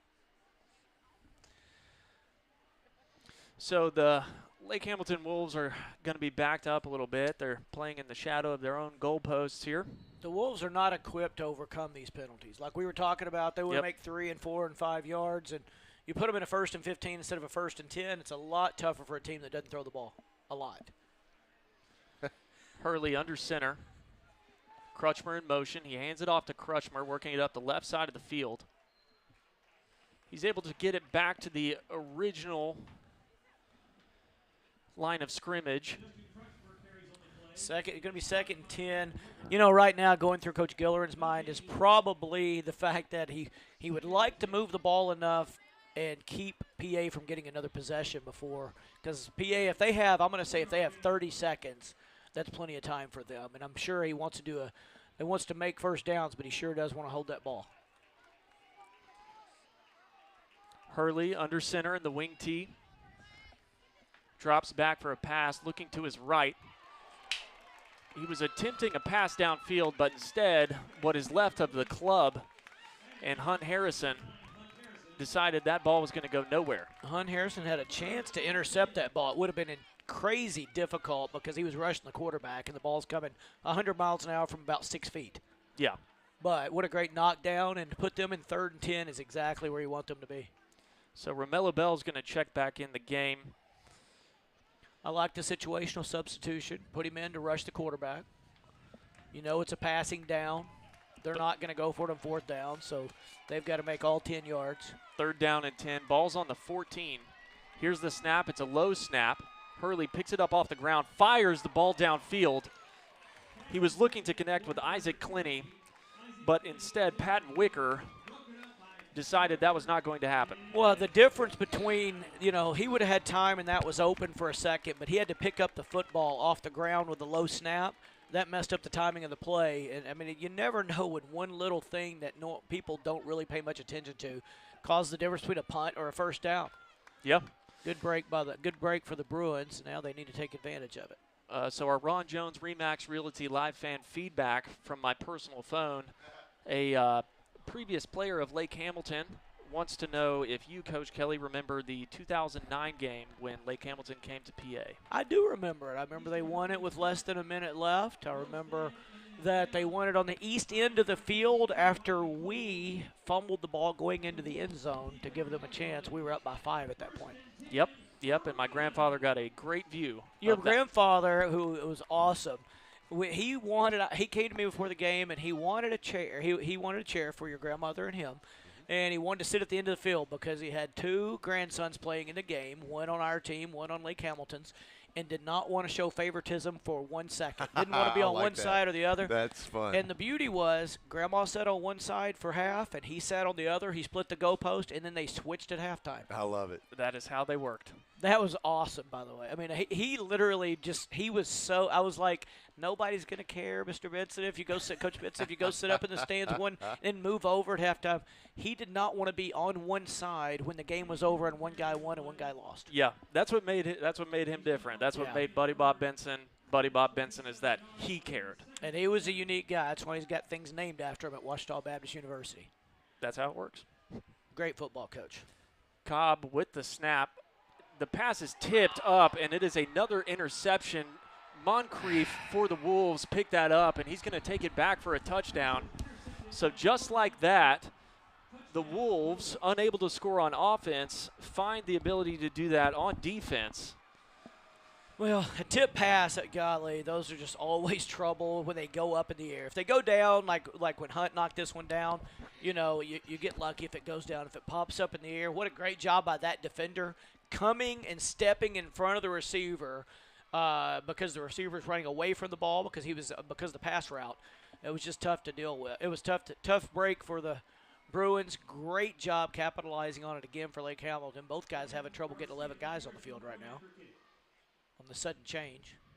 Well, the wind changed, so that's what happened. Kick is up, and he missed that one too.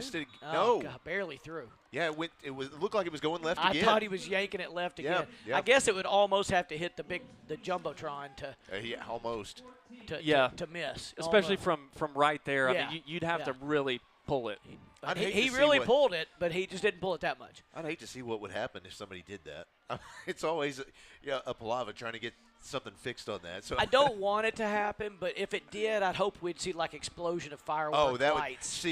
Seriously, I don't want it to happen either, but yes, that'd be cool. I'm there. Yeah, not to be a Debbie Downer, but here I go. I really, really doubt that it would even have anything exciting out of it. I know, it would be definitely. It's not even like a TV screen. Like, it wouldn't even crack and then be like a spider web everywhere. It just ruined my vision.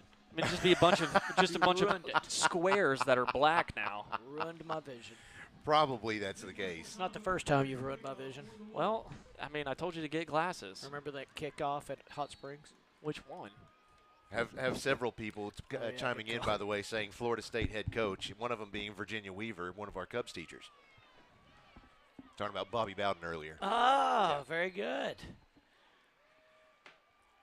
And also, by the way, I was supposed to tell you, Brad Frank in Tulsa knows who Bobby Bowden is. Go get him, Bruins, and good luck, Coach Kelly. Brad Frank, good man, good man. At the Bruins 22-yard line, 1st and 10, Bruins. So the Bruins are going to get the ball back with 2 minutes and 49 seconds left to play in your first half. Your score is 27-14. the Bruins have had issues with interceptions and turnovers, so let's see if we can't capitalize here. Cobb with the snap. Fakes a toss to his left, and he is brought down in the backfield by number 36, Jamarian Bird. Brad Fink, by the way, owns a company called Tulsa Tube Bending. One of two companies in North America. Steel comes out produced in a straight line. It has to be sent to a special factory to bend it, like you do guardrails around a clover leaf or something like that. Huh. He owns a company that does that. One of two in North America. Wow. Is Bend It Like Beckham trademarked? I bet it is. But I'm just saying, if it's not, he has a really great slogan opportunity. No doubt. Cobb with the snap, looks right, airing the ball out. He's open. Oh, He overran the ball. Yeah, he did. Usually, Jalen's awesome at slowing down, catching that out in front of him. He outran his defender, and he didn't slow down and tried to reach back and grab the ball. That's a tough catch if you do that. Another quick score update from Little Rock Christian. Of course, they are hosting Greenwood tonight. They currently lead in the fourth quarter. Little Rock Christian's ahead 43-35.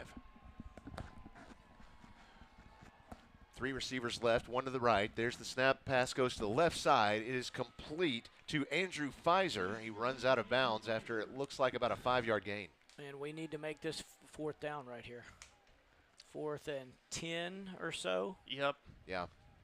No, he keeps moving. Okay, 4th and 10. Huge play. You do not want to give Lake Hamilton ball with 1 minute and 40 seconds left down on our 20-yard line. Yeah, I think if you're a Bruin fan right now, you don't want to give Lake Hamilton anything, period.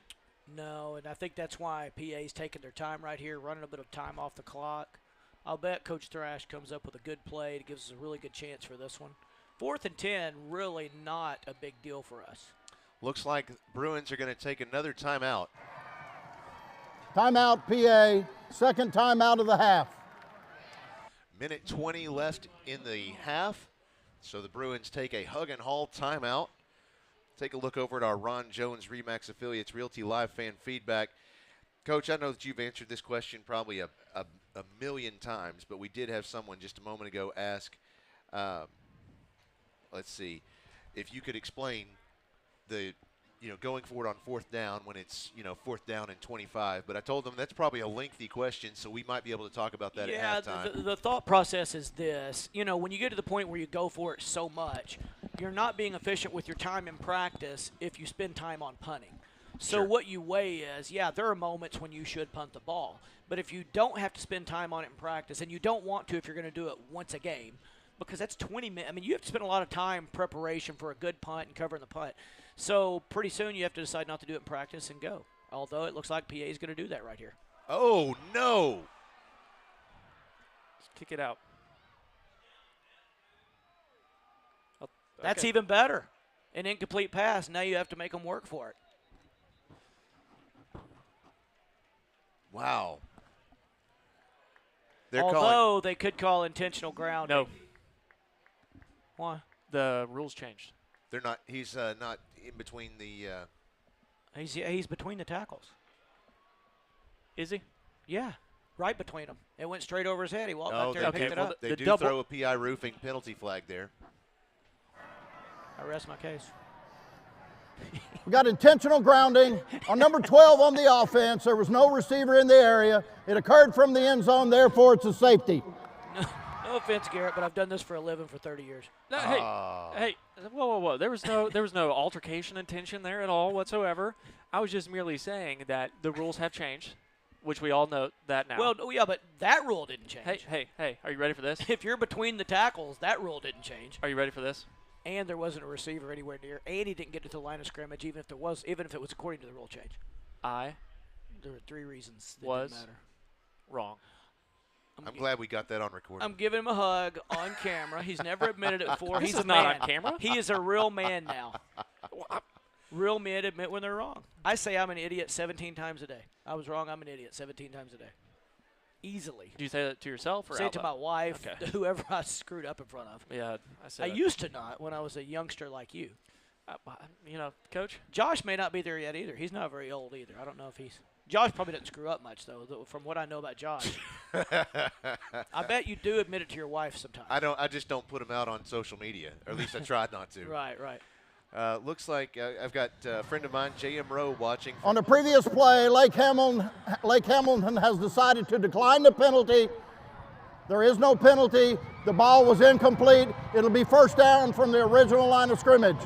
That is. Oh, they don't want the safety. They don't want the safety. They don't want to go want for the safety. They want the touchdown. That's genius by Coach Gillerin, really, because then PA would kick off from the 20. They probably wouldn't onside kick it in that situation. They'd squib kick it. Lake Hamilton have to go 60 yards in a minute and 8, which they're not equipped to do. Right. With the offense the way they run it. Instead, they'll go. They would rather 22 try. yards. They'd rather try for the 7. Looks like there's several tornado warnings and lots of street flooding in Oklahoma, and the line is starting to impact Arkansas. So it's coming just across that state line. Now, I'll say this. If you don't end up scoring a touchdown here, that 2 points would have made it a 15-point game. That's going to be a huge decision. Oh, sure. So here we go. 1st and 10 for the Wolves. Hurley takes the snap. It's a double handoff to Evan Payton again, who's trying to work his way outside. There is a PI roofing penalty on the play, and every Bruin that was available was at least close to the tackle that was made. I'll bet right now, in hindsight, Coach Gillerin wishes he had taken the safety. Yeah, because as we were talking earlier, this is exactly what they did not want. Yeah, and it's 6 yards deep in the backfield, so now it's going to be 1st and 26. Again. Holding, offense number 20, 10-yard penalty from the spot of the foul. Repeat, first down. I think we could all see that holding from up here. You saw several flags on the play. It was a clear and obvious one. Maybe that's what the holding rule ought to be. If there's not 2 flags, we don't even count it. Right. If 2 of us don't see it, we're not counting that as holding. Yeah, and with that penalty, the clock stopped just to bring the ball back, and it starts right when they said it. Crutchmer gets the handoff, works his way outside. He's a load to bring down. He breaks 2 tackles before they run him out of bounds. Coach, you talked earlier about folks dropping passes in practice. Who do you consider to have been your best-handed wide receiver? Time out. 1 second. I do just want to clarify. My name is Garrett Benson, not Blake. This is not Blake. Well, that's why I threw that out. I just dropped that part. Honestly, we've had some guys with some awesome hands, but the 2 that immediately popped out were we had a young man named P.J. Hickey a long time ago. And then Mason Cobb was unbelievable. Yeah. So I'd have to say it's those 2 and probably Mason. He made catches. Of course, he was Timeout, Lake Hamilton. Mason it's the was final timeout of the half. not quick enough to run away from anybody, so he was always covered and had to learn to catch well. But he did. That kid was unbelievable. He was with his fun to hands. watch. I mean, he was like an NFL guy. You see him catch the ball in traffic all the time, guys hanging on him, and that was Mason Cobb. Another fan writes in, they say, as a Lake Hamilton fan, I'm enjoying your non-biased commentary, well, for the most part. Well, thank you for the most part. I mean, we try to be non-biased, but we're all PA Bruin fans here. I'm not really trying. Yeah. But okay. I will say this. All 3 of us for sure respect Lake Hamilton. Absolutely. 100%. And Garrett and I both have ties to Lake Hamilton. Absolutely. And I spent more than half my school career at Lake Hamilton. Sure. So I respect them, love Coach Gillerin. But, I spent 24 years of my life at PA. Yeah. And my kids all went here, and some of these coaches are some of my best friends. So, I mean, it's a natural love. But Gotcha. I hope that we're showing Lake Hamilton proper respect. I hope so, too. Let's see. Happy birthday to Rosemary Taylor. That is Coach Taylor's daughter. I love Rosemary. So here we go. 2nd down and a mile. Hurley drops back to pass, looking down the center of the field, throws the ball out. It was intended for Crutchmer, overthrown. But we do have a PI roofing penalty on the play. Oh, we do. I didn't see it way back here. Crutchmer did the one thing that you don't want to do as a receiver. When the ball Holding on the offense, number 20, 10-yard penalty. Repeat, third down. Hamilton's going away from the goal line instead of towards it. But Crutchmer did the one thing you don't do. It wouldn't have mattered because of the holding penalty. He got down the field when the ball was in the air. Second down. He turned and played the defender instead of continuing to run, or I think it would have landed right in his hands. Next time. Always play the ball once the ball's in the air. We'll find out next time. 42 seconds left after the penalty is assessed. It's now 2nd down, and it shows 25 yards to go.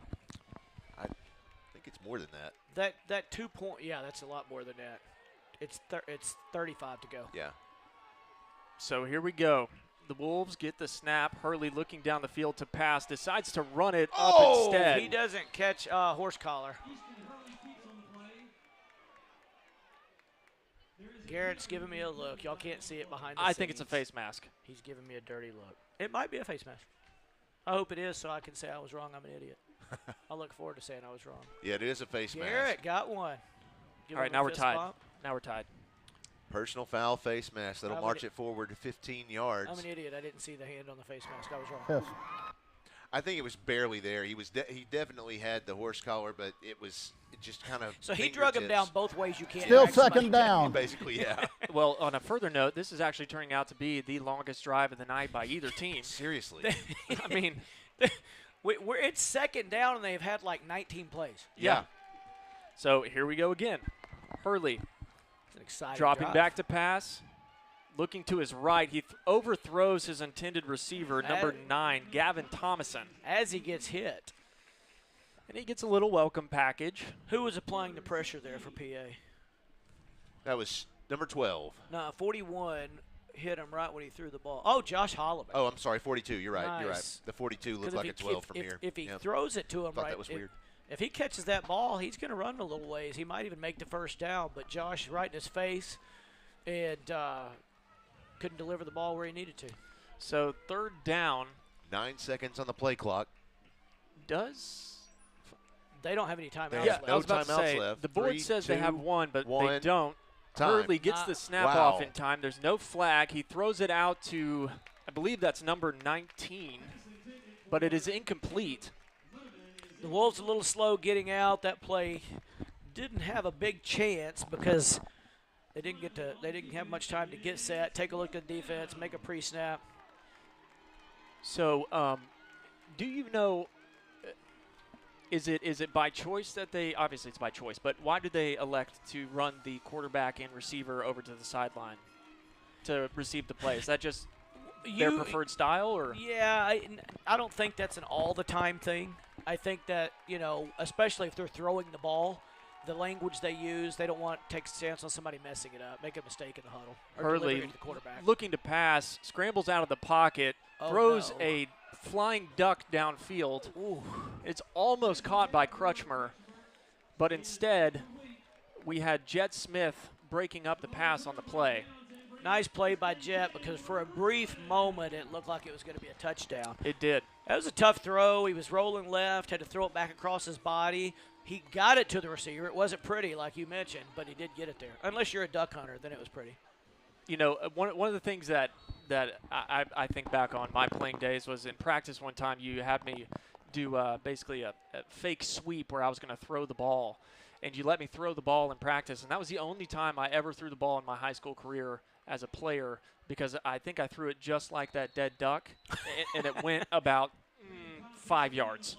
I mean, it's just worst throw of my life, and you know what you said to me? If I'd have had a gun, I'd have had a kill. Okay, that seems a little bit more aggressive than what I remember. I don't know. I remember more like you're fired.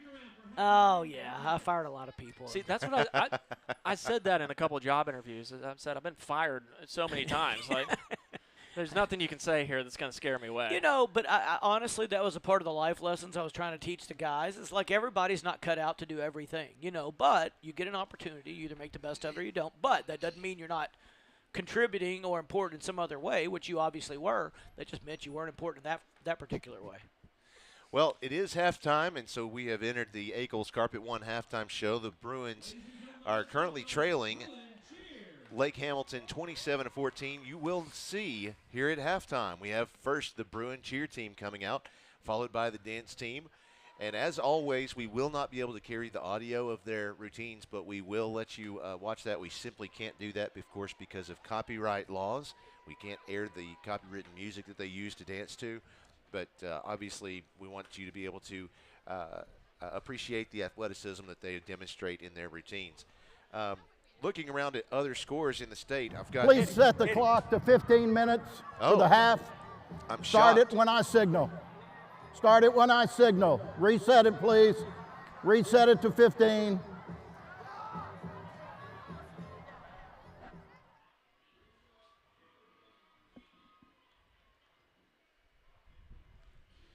quite interesting. The cheer team had already started dancing, and that was, it looks like, is that Coach Taylor that's talking to him? Yeah, it is, yeah. Yeah, Jason went over there first, or Coach White went over there first. I saw him run over, then I saw Coach Taylor run over there. So obviously they had some things they wanted to discuss with the officials. Well, that was interesting that he would do that, and obviously kind of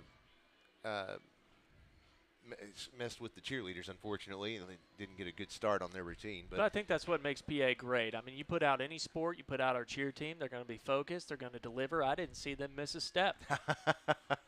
Well, real quick, they've got under a minute, I believe, over at Little Rock Christian. Greenwood is playing at Little Rock Christian, and Little Rock Christian right now leads 49-35. And looks like Greenwood has the ball in the red zone over there. So very close ball game.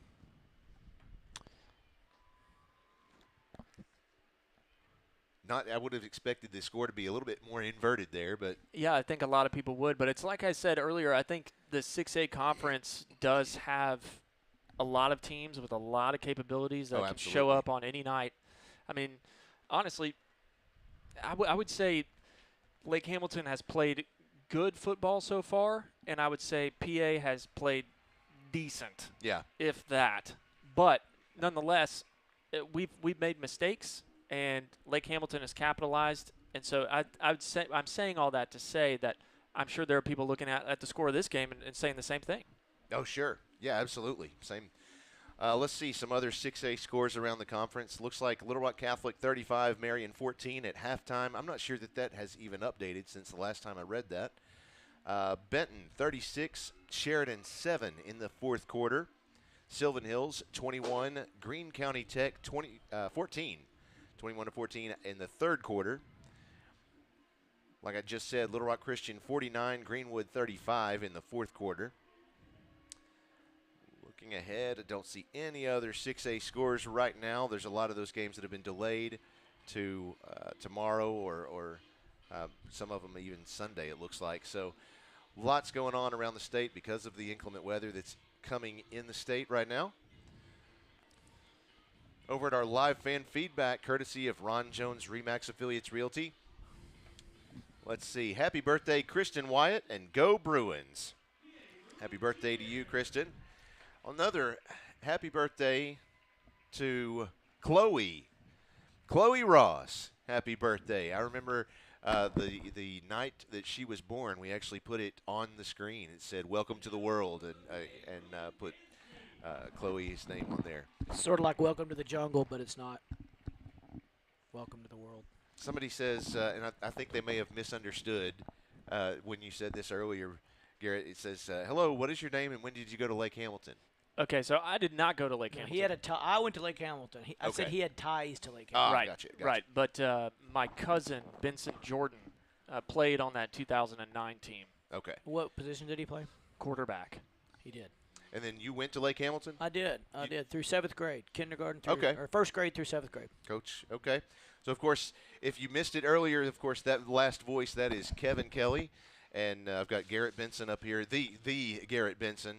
You want to share your Twitter as always? Oh, yes. Please follow me on Twitter. If not, check me out on ScoreStream. I'm updating the scores there all the time, posting stuff throughout the week. But it's Garrett, Garret _ Benson, B as in boy, ENSON. Check it out. It'll be the greatest Twitter follow ever because I don't really tweet much. But Better still, than mine? No, yours is better. That's the nicest thing you ever said to me. Man, I'm racking those up tonight. You are racking them up. You can follow me at Coach Kelly with an EY, the number 1, at Coach Kelly 1. I try to do some football analysis, and I try to post some motivational messages. I forgot what mine was today. It was something about. I think it was I'll be commentating the game tonight with Garrett Benson and Joshua Carroll. No, Okay. I didn't know. That, you're right. That was a post, but that wasn't my. I try to do motivational posts. I forgot this week some of them, but I'm going to look it up now. My motivational message was today, the pain you feel today will be the strength you feel tomorrow. Okay. Is that me? It's a lot of truth. No, unfortunately. That was me. If it would have been you, we'd have been a little bit better than we were that year. My senior year, I became athletic. All you guys looked jacked that year. Y'all Yeah. got after it in the weight room more than any class we've ever had, you guys loved getting in the weight room and looking good and feeling good and feeling we did. strong. Doesn't it give you confidence to feel strong? It gives you a lot of confidence, Yeah. especially when it gives you a lot more energy. You just feel better about yourself. You feel better about your day. You wake up. It's like it's something that becomes a part of a routine, and it can help you establish better building blocks in life, just beyond working out. It's working when you don't have to work, Yeah. which is what really successful people do. There's people that do enough to get by, and there's people that do more than enough to get by, and those people become great. Well, I speaking of the weight room, I'll just brag on myself. I hit a PR this week on the leg press of all I things. like it. But Hey, yeah, Nobody likes leg day. Good work. I got 360 in. Wow, good for you. Heck yeah. Yeah. So that was fun. I was proud of that. We'll take it. Yeah, no doubt. I got I did like 10 of 270, and then I did 10 of 305, and then at 360. Yeah, something Very like that. good. Yeah. That'll burn more carbs and calories than the rest of the weights where that make you look good, Yeah. because you're using those big muscles. Did you know if you work out with any resistance training, even if it's lightweight, you burn calories and carbs for 4 to 6 hours after you're done? No kidding. But if you just go jogging, and not that jogging's bad, it's good Sure, cardio. sure. You stop burning carbs and calories the second you stop jogging. That so Coach, that is interesting, and I love that you brought up working out and the weight room and whatnot. I talked to Zach, your son, a couple of weeks ago, and he told me a little bit about some plans that y'all have coming up soon. Yeah, we're excited. He and I are both gotten in coaching and played sports all of our life, and we just can't seem to get away from it. And John Flake, a commercial real estate guy here in town, and Pete Biagioni, who had two sons that played for me and played for Zach, and we've gotten together and we're putting in a motor skills development center. Over here on the backside of Bedford, Cameron, Rodney, Parham. It's going to be open to any kid that could walk up to 11 years old. Wow. I'm excited about it because I had a daughter. She just graduated high school and she's at Fayetteville now. But when we put her in sports at 8 years old, she was already behind. Oh, sure. And not only was she behind, she came home and said, "I don't want to do it, Dad. They're all better than me." Right. And I started thinking, what can we do that can benefit a child? Because I think. An extracurricular activity, kids need those. Not necessarily sports, but they need extracurricular. And if they want to be a part of sports, this is a way for them to go and be a part of that first day, have some confidence, and not be like my daughter was and be like, "Dad, I'm not as good as them." Because they'll walk in with balance, coordination, hand-eye coordination, and they've been working with other young people their age, so it won't be their first step in a team environment. Right. Which is very scary. I just remember myself, I was terrified the first time I ever played a team sport. Yeah, I know the same thing. Grant had the same type of experience in baseball and a little bit in wrestling. He kind of had a learning curve there as well, and so jumping into it as a freshman in high school, there's all these kids that came in after wrestling from like 6 years old. And he experienced or they had the played exact same another thing. team sport Yes. and another one and another one. Yeah. It's so different, and you're right. And Grant is one of the few, and I'm going to be honest, starting that late, very few can see it through. Sure. Because they just don't feel comfortable. Yeah. And it's so important. Think about how much he ended up loving it. Oh, yeah. How much y'all ended up watching him. Yes. It is a great family time when your kid stays in sports. Now, sometimes you're like, God, I can't believe every Saturday we got to go here or there. Right. But you wouldn't trade it for anything in the world now. Right. And Yeah. it provides great memories, and it teaches him commitment, responsibility, and that you can overcome things in life that are hard. And, Yes. and it gives you a confidence when you walk into school the next day, Right. like you've never had before. Absolutely. And not just because you're beating people, but because you're out there and you know you're working and you just feel comfortable with anything that pops up. Right. Well, Coach, let's go ahead and take a break. We've got to pay some bills, and we need to recognize some of our student athletes and other academic scholars around the campus. So let's take a break. We'll be right back with more of your Akel's Carpet One halftime show in just a moment. At Akel's Carpet One, they can get it for you at wholesale. That's not just a slogan at Akel's Carpet One. It's their real money-saving story. You can get the lowest prices on carpets, floors, and real wood cabinets. They have nationwide buying power, low overhead, and local ownership that make all of this possible. Don't shop at the home centers or online when you can shop local and get the best wholesale prices. At Akel's Carpet One, we make it beautiful for less. Akel'sCarpet1.com. At Caldwell Toyota, they are passionate about helping drivers find the vehicle that's right for them for the most affordable prices possible. That's why they carry such a large selection of new Toyota models, because whether you're looking for something sporty, efficient, versatile, family-friendly, rugged, or all of the above, they are confident they have a new Toyota model to meet all of your needs and then some. Visit them online at caldwelltoyota.com. You know that Crown Trophy of Little Rock has every type of award to recognize athletes, students, and even co-workers. But more than that, Crown Trophy can customize drinkware, badges, and even rings. Whether you have people working for you or working hard on your team, show them your appreciation by recognizing them with something special from Crown Trophy of Little Rock. Visit them online at crowntrophy.com. Hug and Haul Equipment Company is the answer to your industrial and construction equipment needs. They can help you with sales, rental, parts, and service. With full-service locations serving Arkansas, Oklahoma, Louisiana, Missouri, and Texas, they take ownership of each customer's needs and will work to ensure your demands are met. You can trust Hug and Haul for all your construction, industrial, aerial, material handling, and light equipment needs.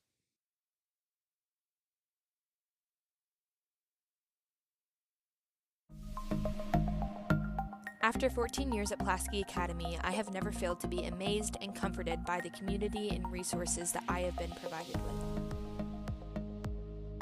I do not believe I would be the student I am today were it not for the knowledge and opportunities PA's academics have provided me with. My teachers have been a major part of my leadership development and overall experience here at PA, as they have been some of the most encouraging and loving mentors I have ever known. Whether it be the state-of-the-art theater department, the dance team, sports games, or student organizations, I have been provided numerous opportunities to develop communication skills and relationships that I am truly grateful for. My name is Caroline Perry, and I am a senior at Pulaski Academy.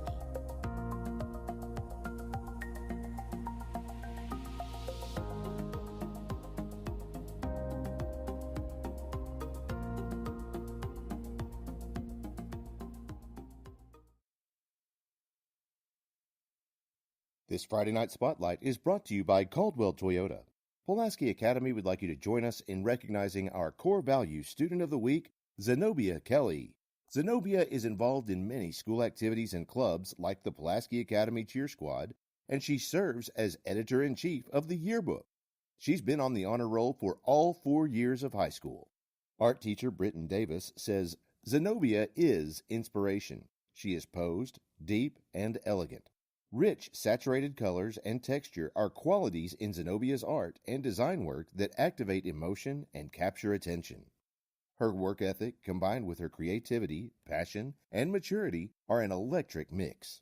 In her free time, Zenobia is an Arkansas Heart Association sweetheart and volunteers with the National Charity League. Zenobia Kelly is a dynamic artist, designer, and leader within our school community. Our core value student of the week is brought to you by our proud sponsor, Caldwell Toyota. Just another way Caldwell cares.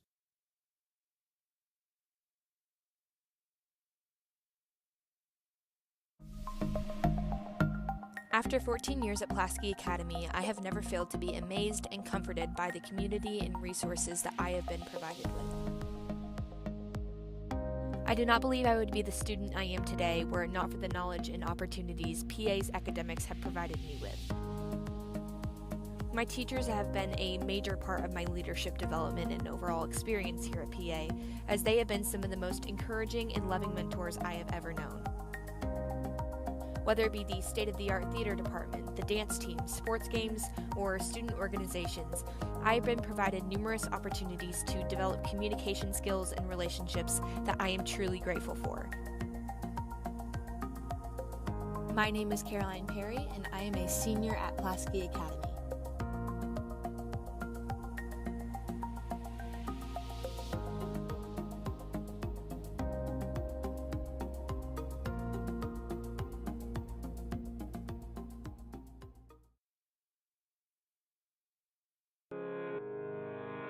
Ron Jones and Charlotte Emery offer you a combined 40 years of real estate experience for all of your residential or commercial needs, whether you're buying or selling. Ron Jones RE/MAX Affiliates Realty is standing by to take your call and schedule a market survey or consultation at your convenience. They have the expertise to navigate the current market conditions to your benefit. You can rely on their experienced realtors to get the results you need. For listings or more information, call 501-416-3658 or visit them online at ronjonesrealtor.com.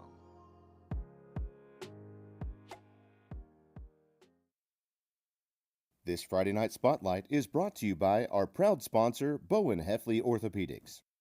Senior Corey Park is the Bowen Heffley Orthopedics Student Athlete of the Week. Corey is a prime example of a fantastic student athlete with his impressive academic and athletic accomplishments.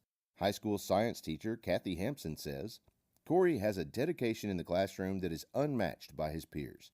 He is consistently striving to learn all he can every day. His diligence spills beyond the classroom and onto the football field. Corey has been a part of the President's List since 9th grade.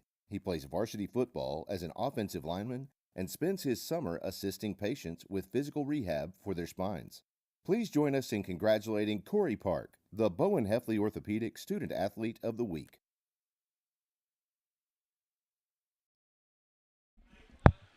Welcome back, everyone.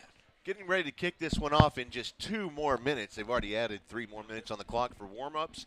Again, Bruins trailing Lake Hamilton 14-27 right now at halftime. A little shorter halftime to try to get everything we can do to beat the weather. Yeah. How's it looking on the weather for I was us? just looking at that. Check this out. We've got 1, 2, 3, 4, 5, looks like 6 different tornado warnings right now in the state. Those are all inside Arkansas, but right there on the western border of the state. So all the way from Boonville up to the Farmington, the Fayetteville area. We are just going to get this thing in, aren't we? I think so, yeah. I got a friend of mine that's a storm chaser for the TV stations, and he texted me and he said he thinks it'll get here right around 8:45, 9 o'clock. Yeah.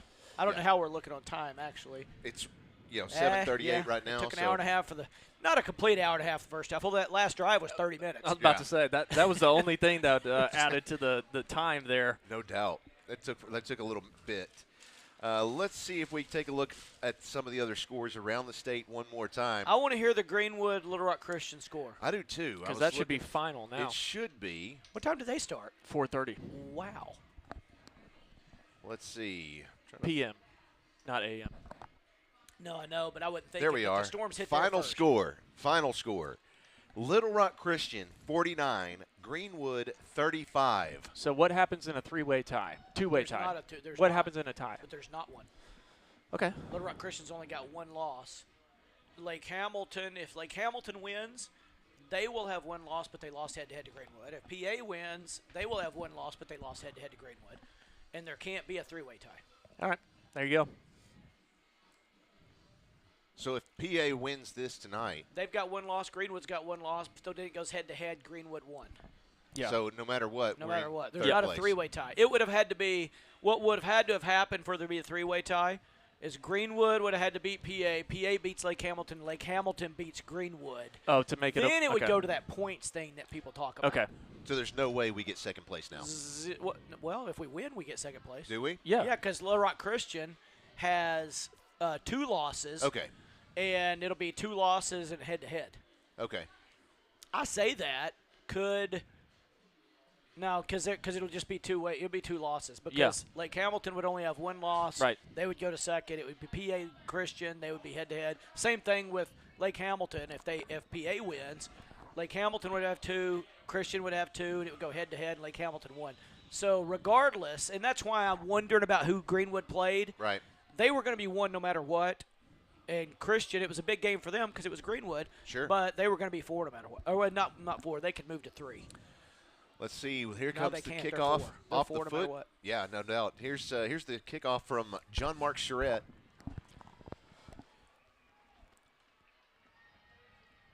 To start the third quarter. Nice bounce. Did not even near go the 10 yards that we needed, but what? I would like to have seen. I'd love to have seen River Angel right there. I don't think he realized he was at 10 yards when the ball was in the air. Right. He almost could have reached out and tipped that, tried to catch it and tipped it up in the air. Yeah, I don't think he realized that either. Well, there's 1 second off the clock. 11 minutes and 59 seconds to play. Here's another 6A score that kind of surprised me. Final score, Mountain Home 56, Greenbrier 21. Wow, that is a big difference in what a lot of people thought. Yeah. There's Crutchmer with the carry. He makes his way across the 40, and he stopped at the 35-yard line. It's a first down for the Wolves. Lake Hamilton's lining up and doing what they want to right now. Their offensive line got a big push right there. The running back was able to break one tackle. And they probably picked up a few more yards than they actually wanted to. They don't want this to turn into a lot of possessions in the second half since they've got almost a 2-touchdown lead. How big is that safety now? Instead of a 13-point lead, would be a 15-point lead. Hurley under center. Evan Payton in motion, hands it off to Kendrick Martin, who barrels his way up the field. Looks like they're going to mark him for a first down right at the line to gain. So 10 yards is what he got on that run. And 10 yards they will have to go on their fresh set of downs. That would have been a Bobby Bowden thing. Never take points off the board. Now, I believe in it. If it's fourth down, you kick a field goal, it's going to give you a first. But right then, that was a tough decision. I don't blame Coach Gillerin for the decision. I would have made the same one. But, man, at the end, it looks different. Hurley with the snap, hands it off to Crutchmer. Crutchmer able to get 8 yards on the play. Great job by Crutchmer right there. Good. We were talking about wrestling earlier and how good a wrestler he was. Great sense of balance. He hurdled a lineman who had knocked down a defensive player. Hurdled both of them. Great balance. Not that you do hurdling and wrestling, but the balance part does come into play, I promise you. Sure. Hurdled right over him. Looked like he didn't even miss a step as he continued downfield. Yeah, there's a lot of things that just watching football, it's really hard to appreciate how other sports can feed into one another. Something like wrestling, especially with football, can really play a nice role and complement the sports. Hurley hands it off to Kendrick Martin, working his way up the field. I'm surprised they haven't given it to Kendrick Martin more. Okay, so Kendrick Martin, I think, finds himself in better positions from the film that I've watched. Finds himself in better positions on defense. Yeah. I think he naturally gravitates towards defense a little better. The last 2 years they played him at wing, and he was the one getting those double handoffs. He was amazing. Really, really good. He didn't get a chance to see the open field at that position. They run him between the tackles and hand it outside on the wings. But, man, he was really good. I watched him play a couple times live in person, and he's a guy that I might move around and put at wing like we move our receivers around. So instead of trying to get the play off, Lake Hamilton's going to take a timeout. That'll be the first one of the second half. Tommy's not scared to use those timeouts. Obviously not. Used up all three in the first half. Well, I mean, this is a big one here for them. If they score a touchdown here, I mean, that's a big lead, and they feel a little more safe. I'll be interested to see if they do. What kind of do they do? The old prevent yourself from winning defense. You know, they call it prevent defense, yourself. Yeah. I mean, do you drop or do you play like you've been playing? I think you have to play like you've been playing, only because where we have seen the Bruins offense be successful when they don't throw interceptions is when they go that prevent defense, when they drop three safeties back and they drop the linebackers back and only rush three. I agree wholeheartedly. I agree. Teams do that, and that's why a lot of times they say the prevent defense prevents you from winning. I mean, I would say the prevent defense is appropriate on a final play. I would like if there's 10 seconds left and the other team's on their own 30 and they've got 2 plays to go 70 yards. Hurley with the snap, hands it off to Crutchmer, running it up the right side of the field. And it looks like a giant Lake Hamilton PA sandwich. Looks like a rugby play. Yeah, like a scrum. Oh, yeah, scrum. That's the word I was looking for. Where does that take the ball down to? About the 2-yard line? That's what I was waiting to see is where they spot it. I'm looking at the official down in this corner. He's on the 1 or the 2. Yeah, he's at the 2. It's so funny how we're all sitting here beside each other, and we were all looking at different things. That's what I love about humans. What were we looking at? Just like the referee you were looking at, the referee that Kevin was looking at. Sure. Because, of course, y'all are behind me, so I couldn't see. I was scanning to try to see if I could find somebody spotting the ball because nobody looked like they wanted to. Hurley decides to keep it. They have not stopped him. Rugby scrum again. So they are going to say that he was down on the 1 yard line. It's a good job by the front from PA getting low where, if you stand up there with all that movement, you get pushed back into the end zone. Did a great job. The interior part of the defensive line, Peyton Adams, right there in the middle, did a nice job of just holding that line, getting low where they couldn't get a push. 8 minutes and 33 seconds left to play in the second quarter. Lake Hamilton leads PA 27-14. Watch out for the play action pass right here. Here we go. Hurley hands it to Crutchmer, and he walks into the end zone. So that brings the score. PA 14, Lake Hamilton 33.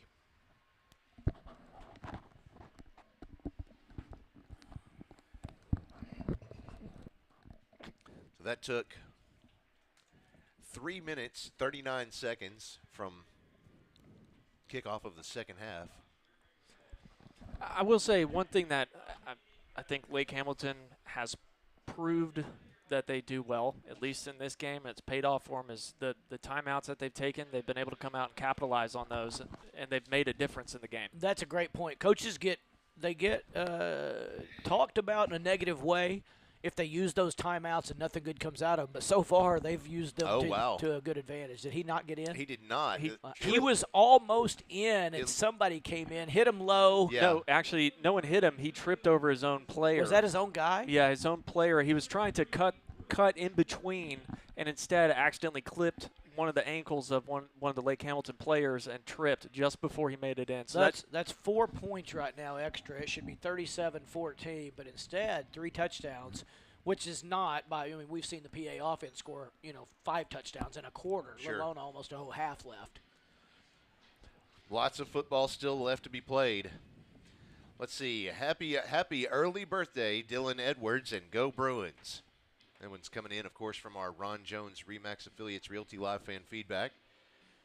Hey, that's my family. Ah, well, they say your family says fun times. No, that is not. I'm saying they're talking about my family. Oh, the Jordans? The Jordans are they my know family. The Jordans. Yeah. Okay. Good people, they say. Question, of course, this came in almost 15 minutes ago. Face mask is an automatic first down. Why did the referee not call that? It's not an automatic first down. It stopped a few years ago. Personal fouls. Yeah. There's only a couple of penalties that are automatic first downs. Jump on that ball. There you go. Even pass interferences are not. Yeah, they're going to call targeting on that, I would bet. They are, yeah. He went in. I don't think he was targeting on purpose, but he did lead with his head and broke the rule of leading with your head as he was diving for the football. Yeah. I will say that I think this is one of those. It's more unfortunate because he was trying to make a play on the ball, Right. Then instead, simply because of our player going down, it's. Yeah, he didn't torpedo himself. He was reaching out. Right. And his head was first and hit first. That's one of those that we'll call it almost incidental. Yeah. It was definitely an incident. Now by rule, it was a penalty, but it was incidental for sure. Personal foul on the defense, targeting. Player is ejected.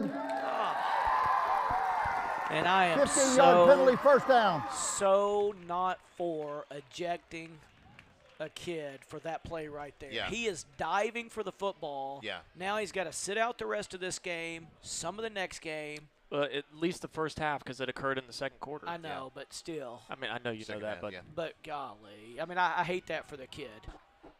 Yeah, that was Caleb Rouse, unfortunately. Especially, I'm very much with you.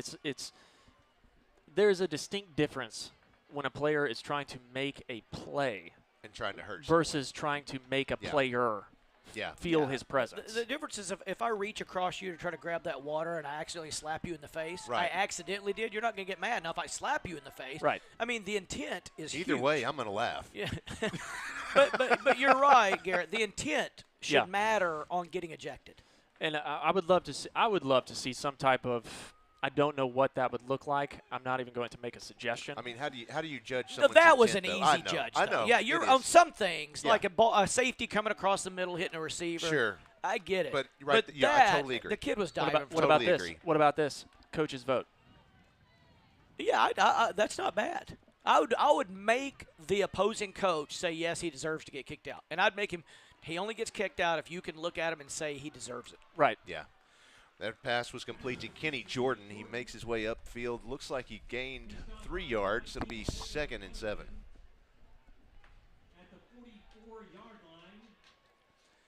Lots of feedback on that one. One fan says, well, that rule is stupid. Agree. I agree with that fan. Yeah. You'll find no disagreements from us on that one. I mean, I'm for PA. And Golly. Man, that Great was play by 20. As soon as Kenny caught the pitch, he was getting hit almost simultaneously. I was talking to some of the Looks a little shaken up, too. Lake Hamilton members here before the game, and the one thing they pointed out is that so Isaac Clinty also plays running back. We've called his name a couple of times, but they said that he loves playing defense. He loves delivering a hit, loves making a play. So it's interesting to see that right there. There he is making a play. That's been a trademark of Tommy Giller and coached guys, is they love to get after it on defense. I mean, he's got guys that he plays both ways, and if you ask them, they'd rather be on defense. Cobb with the snap, has 3 receivers to his right, looking to his right, and he is sacked in the backfield. So that's going to bring up 4th down for the Bruins. I'm not sure what he was looking at there. He was just kind of dazed off, and this defender's Well, coming right at him. he was waiting, I think, for one of these two guys to clear the safety, and they're playing so deep because of the down and distance that it took that long to happen. 6 minutes, 40 seconds left in the quarter. So do we – I mean, I feel like there were times, though, where we would run I know it is a 7, but we would run a 12 yards back to 10 Comeback type of curl route. Here's 4th and 22 for the Bruins. Cobb in an empty set. Has 4 receivers left, 1 to the right. There's the snap. Looking. He's flushed out of the pocket. Do not get set. He is pulled down by his helmet. That's going to be 15 yards and his another helmet shot. was pulled off.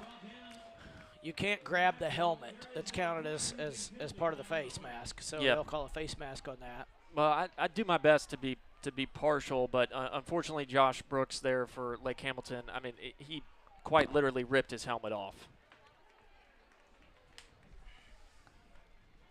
So coming in at quarterback for the Bruins. Oh, if the defense pulls the helmet off, you don't have to come out for a Personal foul, face mask, 15-yard penalty on the defense.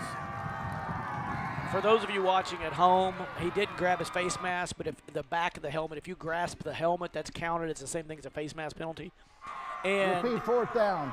usually the player has to come out if his helmet comes off, but not if the defender pulls it off. So now it's 4th down. And that's only on offense. So you saw Brandon coming out, then so they told him on the sideline, you don't have to come out. 4th and 7. Pass is out there. Pass is complete. Got it. That is Jalen McKinney, and that is enough for a Holloman and Associates first down. How big was that face mask now? Huge. I mean, you don't make the. I mean, we're sacked. It's their ball on our 40, and now it's 1st and 10 Bruins on the 36 at Lake Hamilton. Finding some tempo here. Cobb now has 2 receivers on the left and the right. He has Jordan on his left side in the backfield.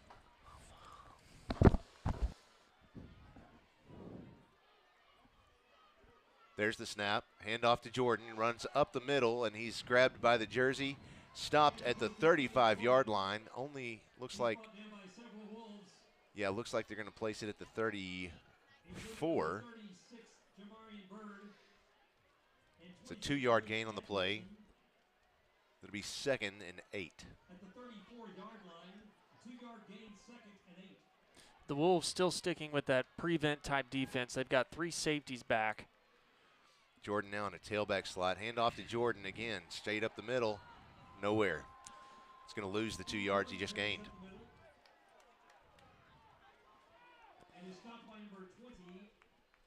5 minutes, 20 seconds left in the third quarter. Now it's back to 3rd and 10 for the Bruins. Twins stacked on the right side, twins stacked on the left. Jordan on Cobb's left side. There's the snap. Pass goes to the left over to Kenny Jordan. Turns upfield. and is stopped after a gain of another 2 yards, picking that same 2 back up. It was 5 yards after the catch. He was 3 yards in the backfield when he caught it, made the first guy miss, so it put us in 4th and 8 instead of 4th and 13. And Nice looks move like by Jalen Kenny. McKinney was shaken up on that one. He's hurt. Yeah, there he is. Got the athletic trainer over there helping him. You know, that's one thing I'll say that high schools have done so much better at getting athletic trainers, real athletic trainers, instead of coaches having to do that job. And we've always had a great one in Todd Ross, provided by Bowen Heffley Orthopedics. But, man, Todd's been awesome. And more high schools really have a good person right there to service the kids' needs and take care of them, especially in game situations when it seems to happen a little bit more because the speed's a little higher. Yeah. Well, and I think to build on that point, it's incredibly important because we're also – I mean, I try to remind everybody that, hey, we're talking about kids in high school here. Like, they have their whole lives ahead of them. They have opportunities to play at the next level, some of them. And so why not put someone there that can take the correct and best action, whatever the injury may be, to prolong that athlete's career, to get them the best care that they can at the initial moment when they need it.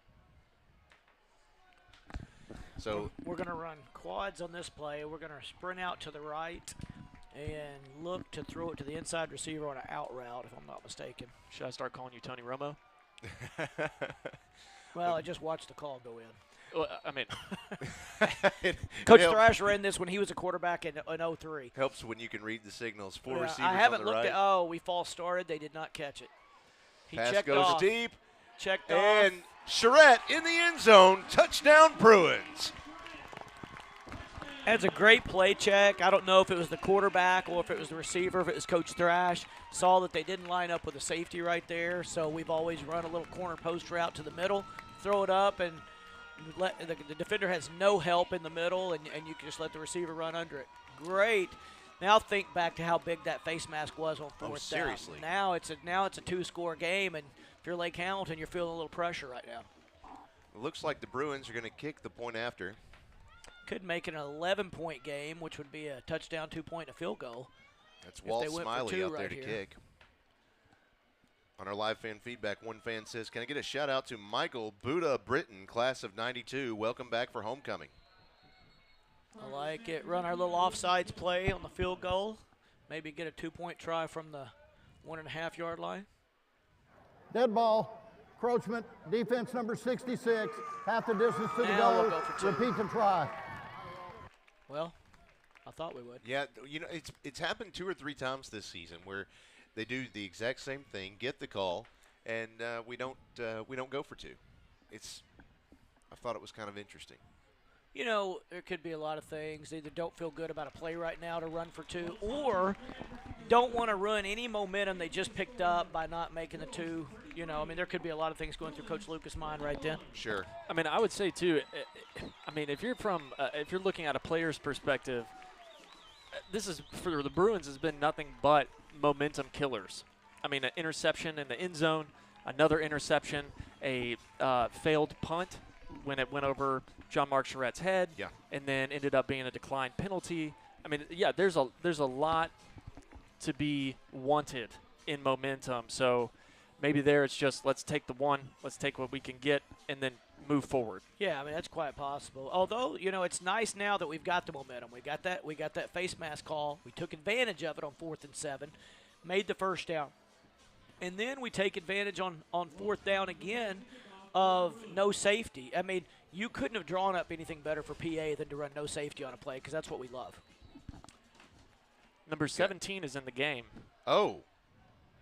Cole, he was the one that was Ejected. What? Are we sure Yeah, that's the one that was I'm ejected? positive. Yep. Yeah, I called his name. Maybe they went back and said, hey, it wasn't intentional. They Should- didn't call it off but didn't announce that to the crowd. I mean, that's all I can think of.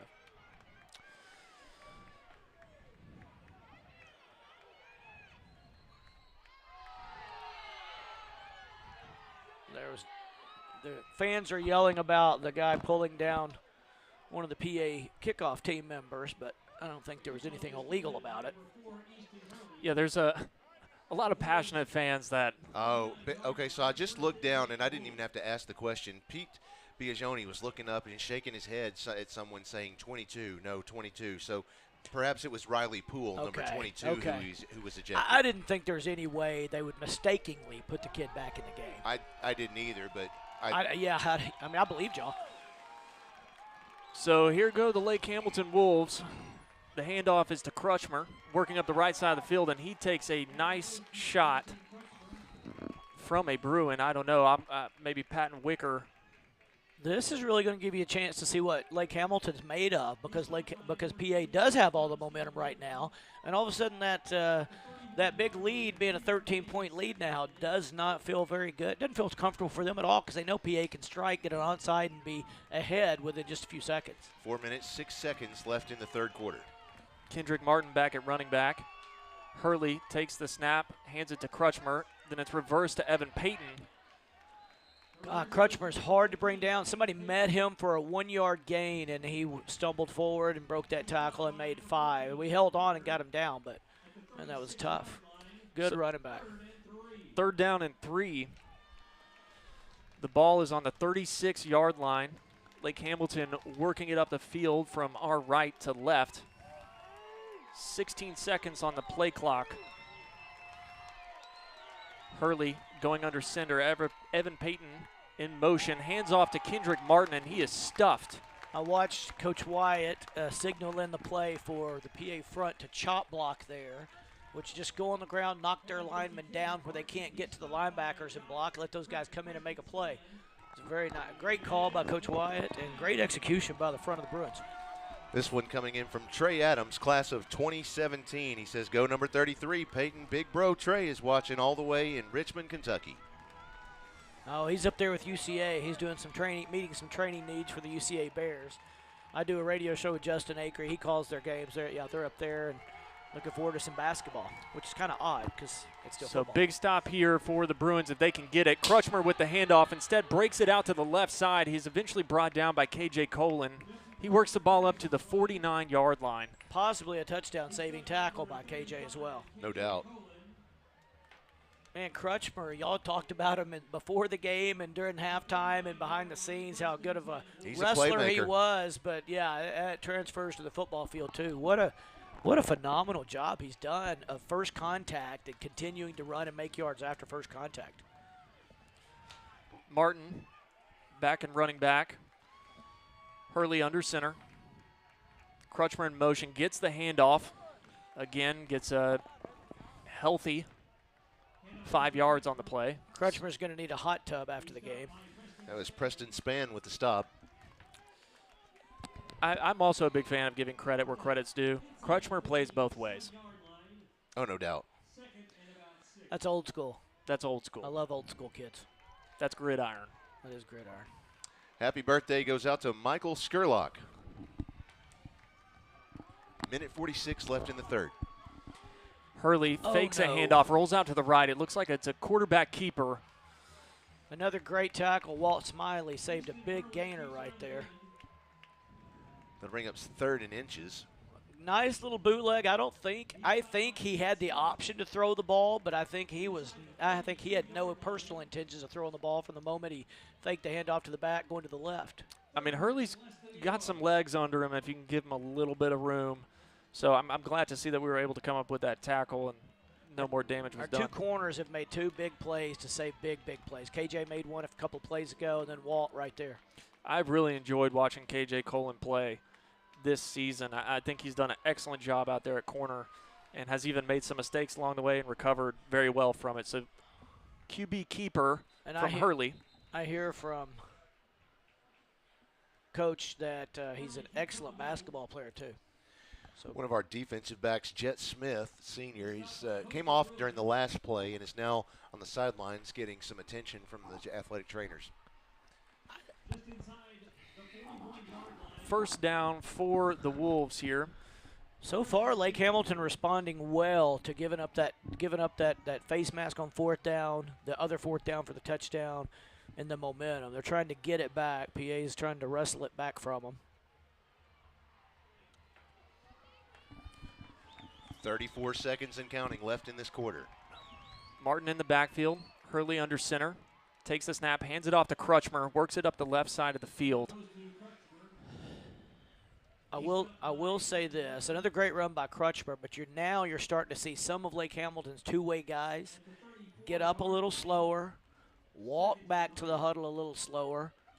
It looks like they're going to run the end of the quarter out without having to run another play, so that gives them a needed timeout. You see their guys bent over, holding their way. I mean, it's tough going both ways, and a lot of times PA doesn't always make it to the fourth quarter needing that to happen, but that's definitely going to be a benefit as we go into the fourth quarter. Go ahead. Yeah, that's the end of the third quarter right now. Bruins trailing Lake Hamilton as the Wolves lead 33-21. You know, for a short time, Coach, I played more than two ways. Played three ways, and I got fired. Well, if you called that kicking that you did playing, then I guess, yeah, you did play three ways. Look, okay, we all know that the kicking at Hot Springs was subpar. I'm not even sure subpar is fair. I was trying to be nice. For those of you at home who are listening to this, at least you're not having to sit in the same room as them. Garrett and Trey Bruce, Trey Bruce was a player too. Garrett and Trey both very good football players. I loved watching them both play. Had the two, it was close, tied for the worst kickoffs in the history of the game at any level, third grade through pros. Okay. Both of them managed to kick a ball. I think Trey's actually went negative yards. It went backwards. He convinced me to let him kick an onside kick because he could do everything else. He could throw it, run it, and catch it. And Garrett's, though, was just bad. 1.5. Wow. Mine went 1.5. I know. And it was like. I think. Well, what made it worse was when you kicked it the next time. I said, just make sure it goes 10 yards. And it went 1.5 no, again. That was the thing, is that you only put out one condition on the next kick. Yeah, one job. Just make sure it goes 10 yards. It wasn't even, don't not kick it out of bounds. It was just make sure it goes 10 yards. We have no chance to get it if it doesn't go 10 yards. Right, and then you kicked it a yard and a half. Yeah, that was awesome. It did leave a memory in both our minds, though, that we'll never forget. Well, as looking at the positives. Well, and it also left a memory in a lot of other players' minds because I still have people asking me what 2 + 2 equals. What we're waiting on, folks, if you're concerned, is the chain gang. I think it misplaced the markers, and then there was a kink in the chains, and then they misplaced them again. But I think it's all squared away now, and we're ready for the next play. That's what you call a hitch, and you're giddy up. That's right. Hurley with the snap, fakes the handoff, looking downfield. He is not open. His intended receiver was number 20, Isaac Clenny. Great coverage by Patton on that play. He was covered up by Patton Wicker. Wicker got fooled earlier in the game, almost recovered on the long touchdown he caught, and that time he had it all the way. And it looks like Isaac might have a little bit of a cramp in his calf there. We always complain about coaches playing not to lose, as they say. Give credit to Coach Gillerin right there on second down, playing to win. I mean, absolutely. He drops back and does something they don't do very often, throw a pass. They've been very efficient with him so far, but give credit to PA. They were ready for it. Crutchmer in motion, gets the handoff, working his way up the center of the field. He's able to break away, and he is brought down by Patton Wicker. And he gets it all the way down to the 6-7. Look, guys, I'm 29. I don't know how my vision's doing these days. I think they're on the 8 to be precise. Yeah. And it's all fine. It's hard to see from here. I was getting there. Crutchmer is absolutely amazing to watch. And it looks like there's not going to be a hole. One did open up for him, but he hits it and goes down. The only thing I would say is right there, he should have split defenders. He probably would have made it a little closer to the end zone than he did by cutting back. Crutchmer in motion, gets the call again, going towards the right side. I almost feel sorry for Crutchmer. He's got to be physically And there is a PI exhausted. roofing penalty flag after the play. Josh Holloman on the tackle there. I feel sorry for his helmet, too. Right. I feel sorry for his helmet. I feel sorry for who's tackled him. I feel sorry for him. But give credit to him. He keeps running the ball. PA keeps finding a way to get him down. That time we brought him down for one of the very few short yardage gains or no gains that he's had tonight. I kind of expect this to be – where's he go? Oh. Oh. I was like, where's he going? It's like wrong Okay, sideline. here's the call.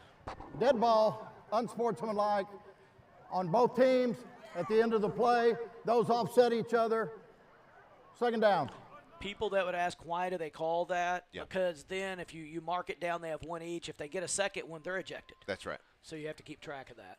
I saw what we might term extracurricular activity there in the bottom of the pile. I didn't see it. Yeah, there was some shuffling around and helmets kind of bouncing against each other. But Look, I'm telling you, down at the bottom of the pile, it's you never know what's going on. you never know Right. what's coming. I mean, I liked it down there. Did you? Yeah. Okay. I was the guy doing the stuff. Hurley with the snap, hands it off to Kendrick Martin. Great job by PA stepping up, not letting them run it inside right there. One drill I think about often that we did on defense that I just hope that more teams would do it. More just kind of, a fantastical thinking of mine is we would basically, you guys, the coaches, would stand and throw the ball back and forth to each other, and the entire defense would have to run over to that coach. It's called the get to the ball drill. Well, you can call it the make yourself really tired drill too, but it works. I bet Crutchmer would have loved it. Crutchmer running the ball to his left side. He's tripped up by Patton Wicker. Patton Wicker is making his name common in this game. I'm going to go out on a limb and say they're going to have to do something other than give it to Crutchmer because we have finally pinpointed that we've got to take him away. You've got guys assigned to him. They're cross-keying on him now, it looks like. There's another big play, 4th down and goal from the 5-yard line. Well, the 2 points earlier looms large now. A field goal would put them up 15. I mean, they've got 6 seconds to run a play, and They're I not don't think they're going going to do it. Another timeout called. So here's a question for you two. So Coach Gillerin has called 2 timeouts on 4th downs. Lake Hamilton. And they've successfully made both those 4th downs. Is right now, so are we like, okay, when he calls 4th down, they do a good job, he's going to make it? Or is he due for a miss because nobody's going to go 3 for 3 on timeouts and successful 4th downs? now that's a tough one. Due for a miss. That would be my knee-jerk reaction. No, that's my statement. I'm I sticking say to it all depends on the play call. Yeah. If he does a very, very good play action pass, and I would hope we don't fall for it from the 5-yard line Yeah. because it's going to be tough to run it in from the 5. Yes, we did block a field goal last week, just as a friendly reminder. Well, and if I'm him, I'm a little scared to trot my field goal kicker out there. He almost missed the one on the east end. Yeah. He's missed some He extra did miss points. one on the east end, and then he jerked the one on the west end, almost missed it. So they would be actually 2 yards further than normal, which might be a miss for on that other one that he almost You missed. can tell that wind is really picking up now. Yeah, it's gonna be- It's blowing all the leaves off of the roof, and the that flag on the west end of the field is completely unfurled, whipping all around. Big play here for both teams. Yeah, that could have a big factor in why they don't want to kick it. 4th down and 5. The ball is on the 5-yard line. Hurley in the gun. Formation, Lake Hamilton doesn't run very often. Takes the snap, looks to the right, throws it. No good. Incomplete. His intended Just- receiver was Crutchmer. Got a hand on it, but he dove for it just out of reach of the receiver. He did the Odell Beckham thing, put one hand up, which is one of my pet peeves. Never put one hand up. Just Hunt Harrison on the defense there is a little slow to get up, but still excited to make the play. PA played that very well defensively, had everybody covered up. He had to throw it out there where only his guy could get it, and PA made the play. Now down 12 with plenty of time. 9 minutes left in the game. Be interesting to see if they want to get it out of the shadow of their own end zone or if they go for a play here. 2 receivers left, 2 right. Running back on Cobb's right side. There's the snap. Little fake pitch. Passes to the right side. That's complete to Jalen McKinney.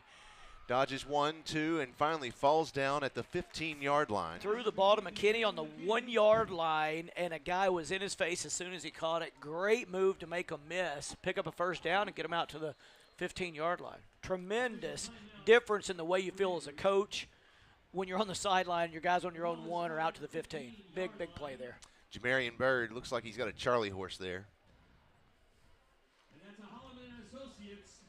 Yeah, whereas I would love to say he's got a little hitch in his giddy up. That is a big hitch in the giddy up. Coach, he never heard that and gave me such a hard time for saying that once. For hitching the giddy up? Yeah. That's old school. Right. I bet your grandfather said it. Buddy Bob. I'm not sure how I feel about that. I look, just having been his grandson, I can assure you that those were not the type phrases that he used. I think you're wrong. I think he used it on the football field. I think he used with other things too. Don't yeah, get me okay. wrong. Maybe it was there's a hitch in your giddy up and da da da da da da da da da. Yes, yes. A few words in there, choice words. Sure. Let's see. We've got some other live fan feedback messages. One fan says, "I know we don't want to entertain this thought, but what are your thoughts on if?" I'm going to change their question. What are your thoughts on if Lake Hamilton wins? See, we try to be partial, but in all does it say win? It does. I like it. his It is too early to say win, but I don't mind hypotheticals. But we're all wearing Bruin gear here, so I'm going to say, what happens? What is your thoughts on if Lake Hamilton wins? It would be a three-way tie for first place. So how would that work in playoffs? It's still not a three-way tie. It still wouldn't be because you it go would to be a two-way head-to-head. tie. Oh, okay. Because one of these teams then has 2 losses. Yes. Greenwood only has 1. Yes. The other one only has 1, and it goes to head-to-head. So it would be a two-way tie, then it goes to head-to-head. Yeah. Because one of these teams has 2 losses after this game. Right. There's the snap to Cobb. Passes it. Oh, Touchdown. and Jalen McKinney. Oh, no. Jinxed us again. Touched his fingertips, and that was it. Coach, you're supposed to be controlling the weather here, okay? I've always hated when people called touchdown before it was a touchdown, too, and I've done it twice. I'm not going to do it again. Man. I thought it was a touchdown. It Yeah, looked so pretty. We can tell you're not a baseball coach. It looks so pretty. Beautiful throw, route run. He got hands on the ball, but it was just off his fingertips. This time Cobb has an empty set, 4 receivers on the right, 1 to the left. He's going to keep this one straight up the middle. He's on his feet at the 25. The 30 is where he is brought down, and they're going to mark it at the 32-yard line. Great play call. It gets 3 men in the box right there. That's enough for a Holloman and Associates first down. 9 minutes left to play here in this ball game. But if anything, I would say that last play, not the run, but the pass, has been the definition of the PA offense, at least the last 4 quarters of play. 1 receiver left, 4 to the right this time. There's the snap to Cobb. Little pitch goes out to McKinney, turns it upfield, and he picks up a gain of, I think that was Kenny. Oh, Jordan. excuse me, Kenny Jordan. Thank you. I wish they weren't wearing, I know, I see the 5 and the 2. And their silhouettes are similar, kind of slender guys, built good. They run kind of similar, too. Both very shifty. Like, Jalen made a miss on the 1-yard line, and then Kenny makes everybody miss. I'm aware of the tapping of the helmet sign, but I just watched Kenny Jordan kind of knock on the side of his helmet. That means I really want to come out. Oh. That means, okay. Coach, I need a blow. I'm dying out here. Yeah, I mean, that's one of those bottom of the pile things. I'll just say his leg looked like it was uncomfortable. Man, if this kid goes out for Lake Hamilton, that's a big blow to them. Yeah, that is Isaac Clenny, and it looks like he is going to get some assistance coming off the field. Well, I think it's just another cramp. Yeah, that's what it looks like. Well, this is what we talked about. When you're going both ways, it's just tough. I mean, it's tough. And PA makes you run a lot of plays on defense because the way they play the game dictates that they just run more offensive plays. Couple of quick messages. Patton Wicker is the GOAT. I'm not going to argue with you there. Crutchmer, he's proof that wrestling makes for great football players. Josh Cady, for example. Joe Cady to be on the watch list. 2nd down and short, a good play to go over the top and see if you can come up with a route combination that would break somebody open deep. Brandon's wanting to make a check to play. I think he's wanting to check to a corner post, but the safety moved over to the middle, so that would not be wise right here. Cobb again with an empty set. 3 receivers left, 2 to the right. There's the snap, looking downfield. He's got some time. Anyway, the going safety out there, came and up. there is John Mark Charette with a reception at the 20-yard line. That'll put the Bruins inside the Caldwell Toyota red zone. I have no idea. They had a safety standing back there right where that would have been, and he came running towards the line of scrimmage at the snap of the ball and left the middle wide open. I'll explain in a second. 2 receivers right and left. This time it's a quick handoff to Kenny Jordan right up the middle. He is pulled down inside the 15. There you go. Speed it up, Coach Thrash. Yeah. Just keep the tempo going. Lake Hamilton's locked into one front, one coverage right now. Can't get a blitz in. But that's also one of the drawbacks of running that prevent defense. You have players in positions where maybe their instinct is to come forward and not drop back. Yeah. Cobb with the carry. Gets it inside the 10. First down. It's going to be first and goal from about the 6. Yep. Man, I'll say I don't care what team you're rooting for. I mean, this is what makes high school football great and exciting and fun. Yeah. PA can make it a one-score game. It'll be fun to watch how Lake Hamilton reacts. Empty set, 3 right, 2 left. There's the snap. He's going to carry it again to the left side, and he is going to trot this one into the end zone. Touchdown, Bruins. Look, if anybody has any issues about that fumble that Brandon Cobb had last week, one, I would say your memory lasts way too long for football purposes. And 2, there you go. He just made up for it. Now move on. Yeah, I would hope nobody would pinpoint the blame on any high school kid for a game. There's 15 things that could have been done elsewhere in the game. You would imagine. You would imagine. But just like I said earlier, I think there's a lot of people that need friendly reminders that these are kids in high school. Yeah. Well, and if you play the game of football, you're going to make mistakes. Absolutely. You're out there with guys trying to hurt you while you've got to do something with the football. It's also like, okay, these guys, I mean, do you walk around with the football? No. All day? No. No. Do you put it in your back pocket? And it's No. a weird feeling ball. It's an oddly shaped ball. Coach, you and I just got the same text message from Thomas Thrash. He says there isn't a team in Arkansas that Greenwood could have beat tonight. They gave everything last week and had nothing left. Well, that and this game didn't matter to them. Yeah. Sure. I mean, you know, he's right. They did give a lot. I think PA gave a lot too, though. And that's true. It took something out of both teams. It's a tough game for both teams. That's why I think PA doesn't look like the normal PA team. Don't want to take anything away from Lake Hamilton, but, man, that was a game last week. You put all your eggs in that basket, and emotionally the week was different. Physically the week was different, and then you got to line back up and play another great team like Lake Hamilton. It's battling for, you know, a home field advantage in a home field game in the playoffs and a bye week. I mean, another thing too, just speaking about passion, I think there's also that's for a lot of teams. A lot of teams want to beat the teams at the top, and PA is consistently one of those. Well, and so is Greenwood. So is Greenwood. The two programs in Arkansas over the last 20 years that have dominated the state. Right, and so I bring that up to say that our 2 games ago, our last home game, not our last home game, but the one before that, Lake Hamilton scout was here scouting out the offense. I mean, they were off that week. But still, still, I mean, it's like we're not, you know, strangers to Lake Hamilton, and the scheme hasn't changed tremendously. So it is one of those things that the teams in 6A, they want to beat each other. Coach, let me ask you this one real quick. This is another one that we don't really want to entertain this, but I'll ask it. Joel in Michigan, he always watches. He's been watching football with us for a long time. He says there's obviously still time left in the game, but I can't recall the last time PA has lost 2 games in a row. Do you remember? 2009. 2009. Yeah. That would have been Morrilton, wouldn't it? No. No? No, that was 2009. We lost in Morrilton in 2013. 13, okay. In 2009, we lost to Monticello. We did lose to Monticello, but it wasn't until the end of the year. We lost to Magnolia, and I forgot who. We lost to Magnolia at home. Interesting. We had 1 returning starter on offense, 2 on defense that year. Early in the year, we got beat. We went ahead and went to the semifinals that year. Let's go. Nice bounce. Oh, Crutchmer again. Goodness gracious. If Lake Hamilton, well, whether Lake Hamilton goes on to win this game or not, Crutchmer deserves some kind of an award. No doubt. Justin is just killing it out there. Doing a great job. And we said at the beginning of the game that we were going to be saying his name a lot. I don't think it was, Coach, I don't think it was Helena, but I do remember us playing West Helena quite a bit during that time frame. We did, yeah. Oh, it was Helena. That was the other game in a row. Very good. Thank you. Very good. That was when they had their all-star cornerback. Yeah. Hurley with the snap, hands it off. There you go. Great play by Peyton Adams. Trey, I guess, sent us that text a little bit earlier on the live fan feedback.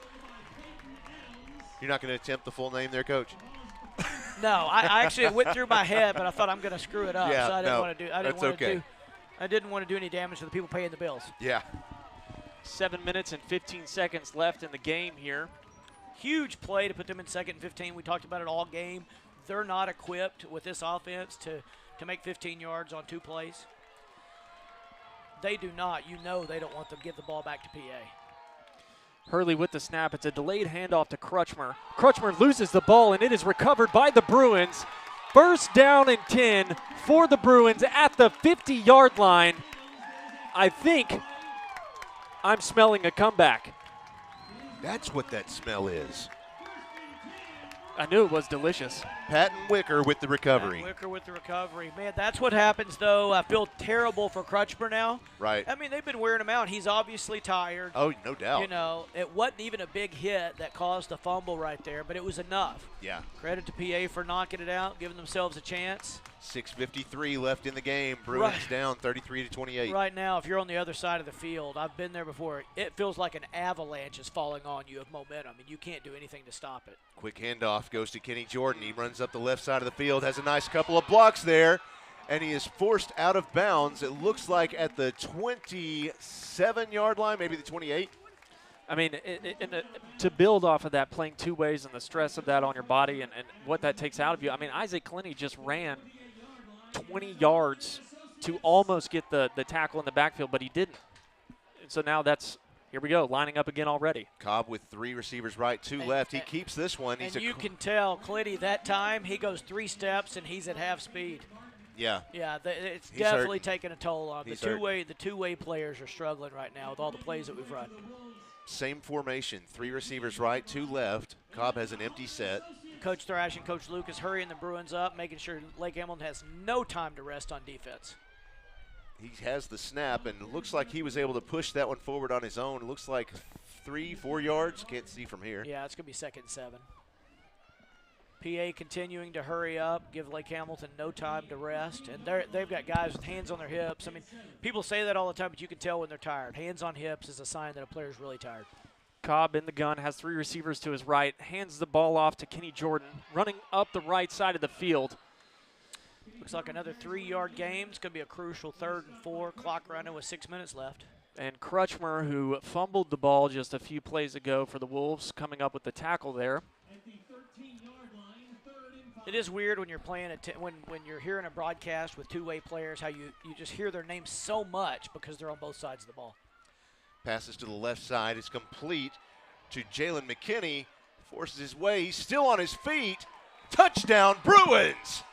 Wow, he got all the way up, and he just got in there enough to knock over the pylon. Yeah, I didn't know if they were going to give it to him or not.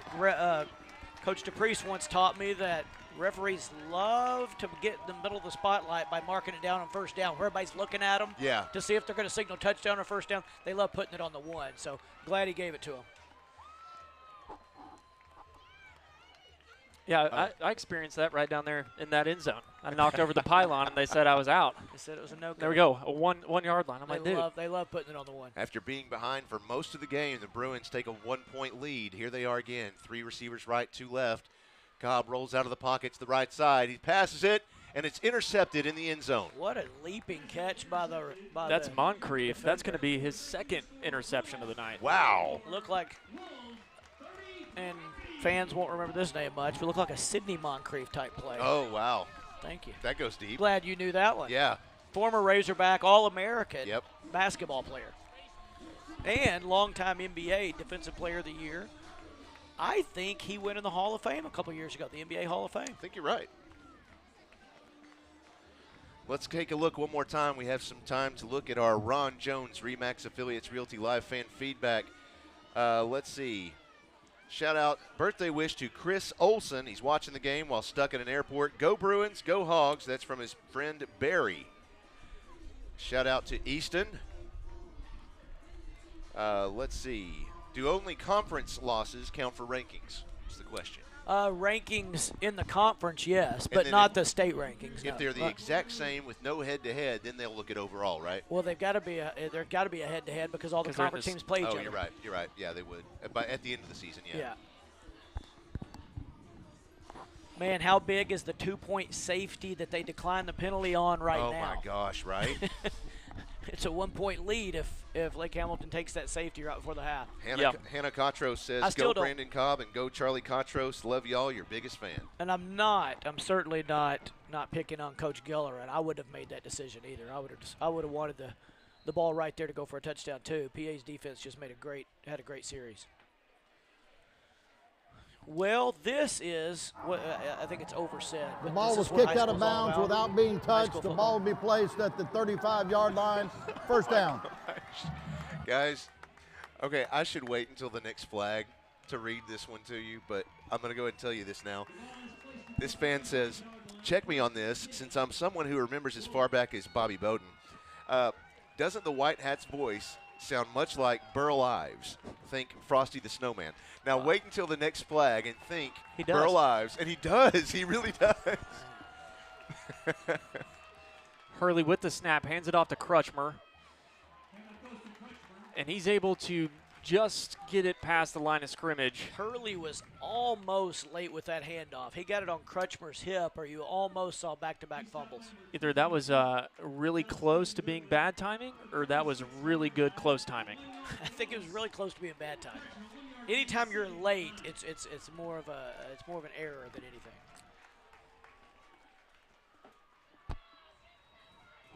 So what do we got? We're down. We're going to be under 5 minutes when this ball's snapped again. PA with a 1-point lead. This will do a lot for PA, carrying them in with some confidence coming back in this game if they can go on to stop them and win it. Second down and 9. Hurley takes a snap, drops back to pass, looking to go deep, and he is dropped in the backfield. Give credit to one Miles Ward. Miles Ward. Miles coming off the edge, got around the offensive tackle, got a hit on the quarterback. Looks like some help from Romello Bell as well. I mean, here's the deal, Miles, is that I don't even have to look for your number anymore. I just now know what you look like out on the field. Yeah. You know, I've worked with a lot of analytics people, done a couple things at MIT, and the analytics people don't believe in momentum.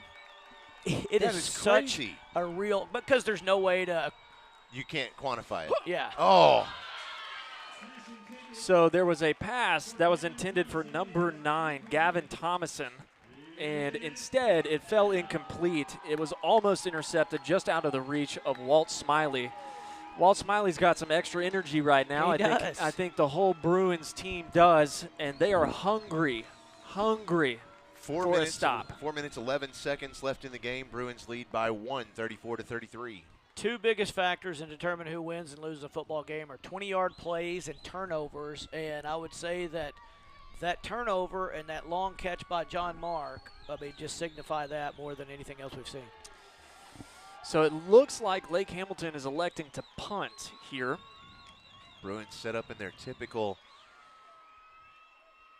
prevent just to make sure they don't fake it and then run off the field.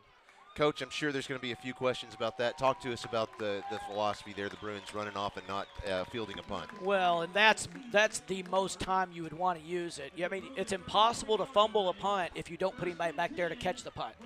And I can remember a million times when games are lost because somebody fumbles a punt, when they're back there to catch it. Or you get a penalty, it gives you even worse field position.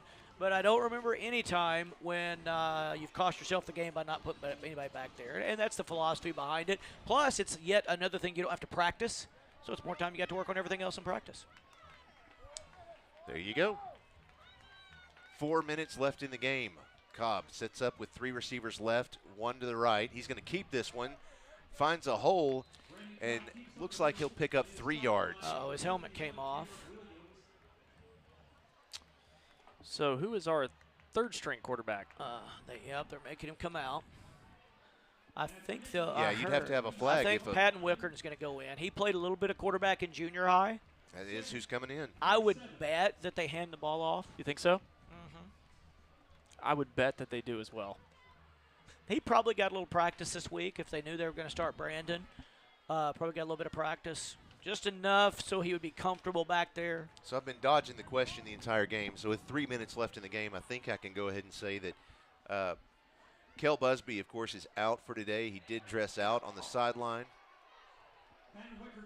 There was a lot of fans in the stands that were wanting a flag on that one. He took him down with an arm around the throat. Is that? Yeah, that's legal. He didn't grab, as long as he didn't grab a collar, a jersey, or whatever. It's very actually, because of the face mask and the shoulder pads. It's hard to get your neck in there. It doesn't happen very often. I mean, sure. And just because it looks ugly, it doesn't mean it's a penalty. Yeah. It doesn't mean it's illegal.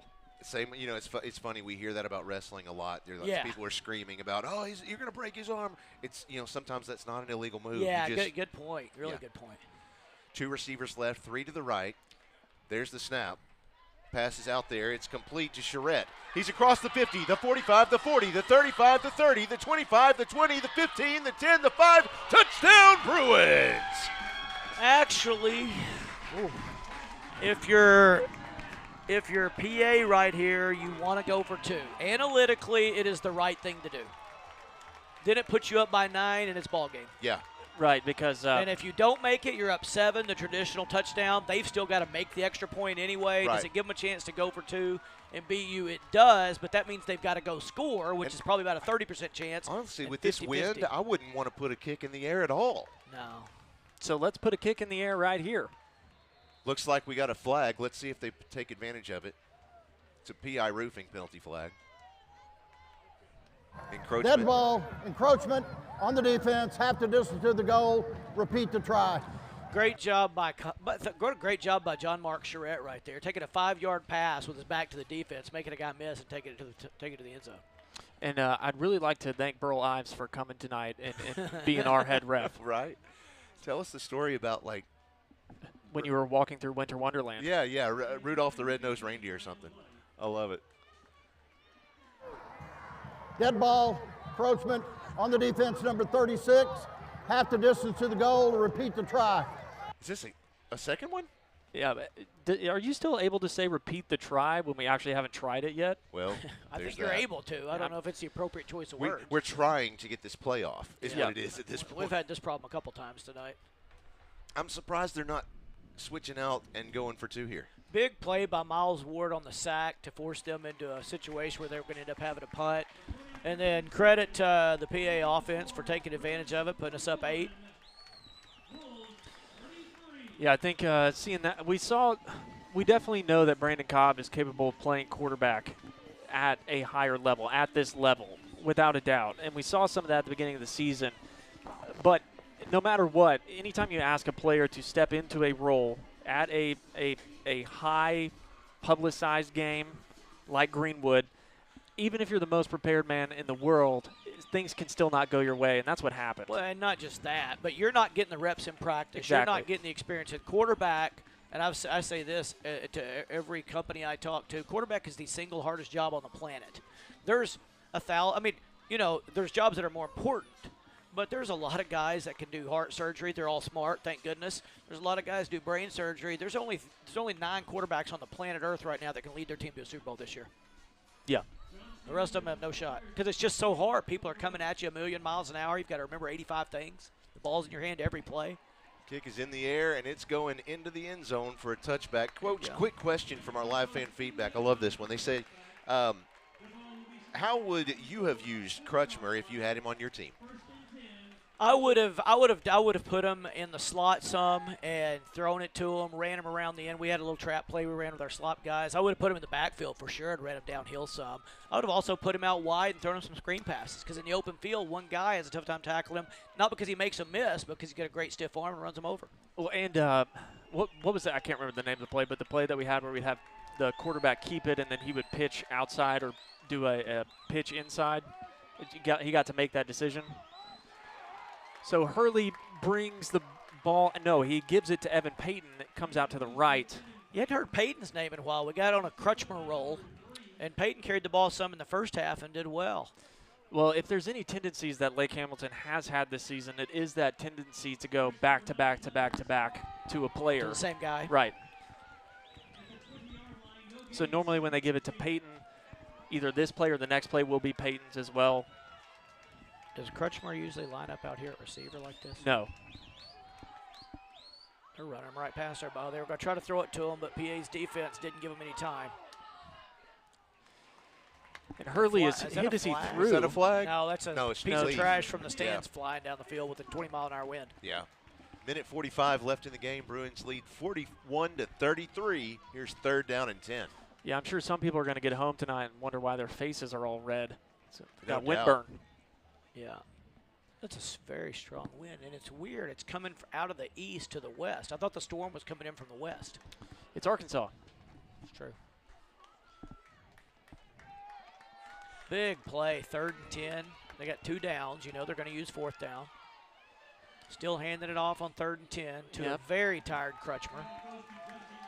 Here's a funny factoid here. Apparently, Peyton's nickname is Adrian Dallas on the football team, or excuse me, on the baseball team. Interesting. Where have I heard the name Adrian Oh, Dallas? I'm sorry. No, Adrian Dallas. That's who's talking to me. That's Big Juice. Big Juice. Big Juice. That's what I misunderstood. Scott Hilburn texted me and said, and that is Braden Bratcher's uncle, by the way. Said I coached him back in the 99, 2000, 2001 season. Doggone it. He said we all played both ways and special teams back in the tough man days. He's right. We had 6 or 8 guys that literally walked out on the field to start the game and never walked off. Well, today we call that 8-man, and in my millennial years, that's what we called myself. Scott, these days, buddies, you'd just be playing defense. Hurley rolls out to the right, just throws up a prayer. Interesting choice by Coach Gillerin to roll him to the right, being a lefty. It's a tougher throw. And with the PA penetration on defense, he never got to turn his body downhill to make it an easier throw. 53 seconds left. Lake Hamilton with their work cut out, because even if they make the touchdown somehow, then they've still got to make the 2-point conversion as well. Yeah, and I mean, at least they have shown at times that they're not afraid to go for it. They're not afraid to do that. Timeout. PA. Second timeout. Well, this isn't where they wanted to be. You know, on their own 35-yard line with 50 seconds left, 1 timeout with a running offense. And this is where that hurts you. If you look back in the old days or you look at the teams that were running the option, and, you know, the teams that could get ahead of them always gave them a hard time, because then if they have to throw, they just can't do it, or can't do it nearly as effectively. They do it very efficiently when there's the threat of the run too, but not when you know they can't run the ball down the field in 53 seconds. So here's a question. Do those 2 points matter now? The two that Lake Hamilton. Well, yeah, they matter now. In what way? They'd be winning. Would they? Yeah, they're down. Oh, not now. Well, no, they matter now because PA would have played the game differently. Okay. Lake Hamilton would have played the game differently. What? Now, I still don't fault Tommy Gillerin for that call. No. This, not at all. I'm just trying to think no, of. they do. The game's played differently if the score's different then. Yeah, no. I'm purely asking the question on the basis of someone who's watching the game. Timeout. PA. Their last timeout of the half. I see what you mean now. We'd only be up 6. Right. PA would only be up 6. They matter because they changed the game. Yeah, okay. They changed the game at that time, you know. And, you know, it puts them up 15 points then instead of 13. When PA scored 2 touchdowns and got the 1-point lead, they still would have been behind. Right. PA would have had to play defense differently. Lake Hamilton would have played offense differently, up 1 rather than down with 5 minutes left. Maybe that's why the super smart guys at MIT don't believe in momentum, because they can't prove it. No, that is why they don't. I've had them talk to me and tell me, you know, if we can't quantify something, we you know, just say it doesn't exist. Right. But if you've been down there in It's not 2000, observable or measurable. in 2006, we were up 28-0 on Whitehall in the 3rd quarter. Threw a touchdown pass on the 50-yard line, Stephen Lux to Cruz Williams. The referee called him past the line of scrimmage, which he wasn't, by 2 yards. We ended up losing that game. I felt the momentum, and it felt like a tangible thing rather than an intangible thing. Hurley drops back for the pass. Oh, my, Kendrick nice Martin play. rolls out, makes a Wow. one-handed grab, gets it up to the 50-yard line. Is where they're going to mark him out. Just like Kenny Jordan had a nice catch out of the backfield down the middle. That was a nice play, design, back out of the backfield deep down the sideline right there to give him a first down. Just to keep the game interesting. And for those of you tuning in these last few seconds, it is myself, Garrett Benson, Joshua Carroll, and Kevin Kelly as our guests tonight here in the booth. Hurley fakes a handoff, drops back, throws it to Kendrick Martin again, who gets another first down. 11 yards out of bounds. just They found a little roll it. something. They found a little something with the back out of the backfield. Throw it to Kendrick out of the backfield. No, everybody's paying attention to the slots and the wings and the tight ends. But let's note this. Well, I don't know what defense PA ran last play, but if we drop back in a prevent, it seems like that would be the easiest play to run. No, it is. You know, you're playing quarters coverage. We rarely play two high safeties, but that means you have to take another guy out of the box. Right. We've actually got kind of 3 safeties right now. One of those guys would be covering the running back probably. Hurley has a delayed handoff to Crutchmer, works it up the field, finds a hole, barrels his way to the 15-yard line. They've still got a timeout left, 33 seconds. Clock stops on a first down until the chains are set. If you're a PA fan, you want those guys to set the chains. If you're a Lake Hamilton fan, you want them to take their time. Yep.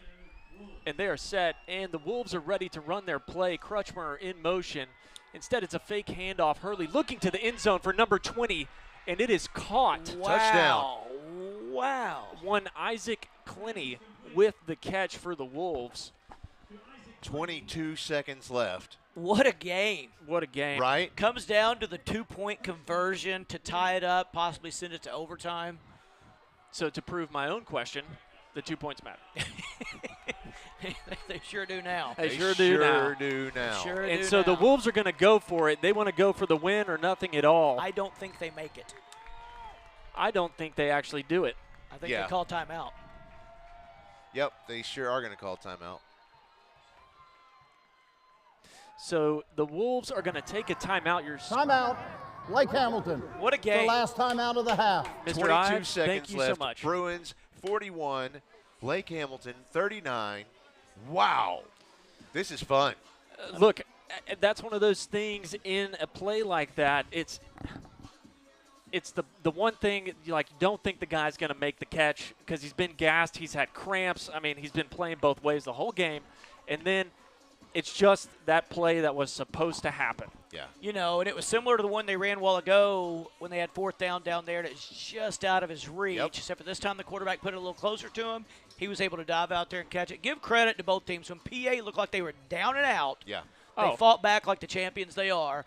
And then Lake Hamilton showing what Lake Hamilton has always been made of, and that's a toughness to come back to. Now it comes down to what everybody kind of hoped, if you're just a fan, one exciting game, one play. Right. Yeah. Although with 22 seconds, PA is not out of the realm of going down and scoring even if they tie this up. No. And, I mean, there is a lot to be said for our fantastic Bruins and all the effort that they put in. So here we go. Hurley with the snap, hands it to Crutchmer. Giving it to your best player, he's got no chance. There's a PI roofing penalty on the play. Crutchmer is stopped. There's a penalty. I think it's going to be a holding.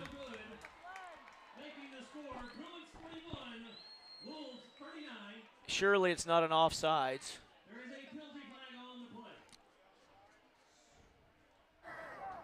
Got illegal motion on the offense. Decline. 2 in motion at the snap. That penalty's declined. Kickoff. So there you have it, ladies and gentlemen, 41-39. 22 seconds left. You'll see an onside kick.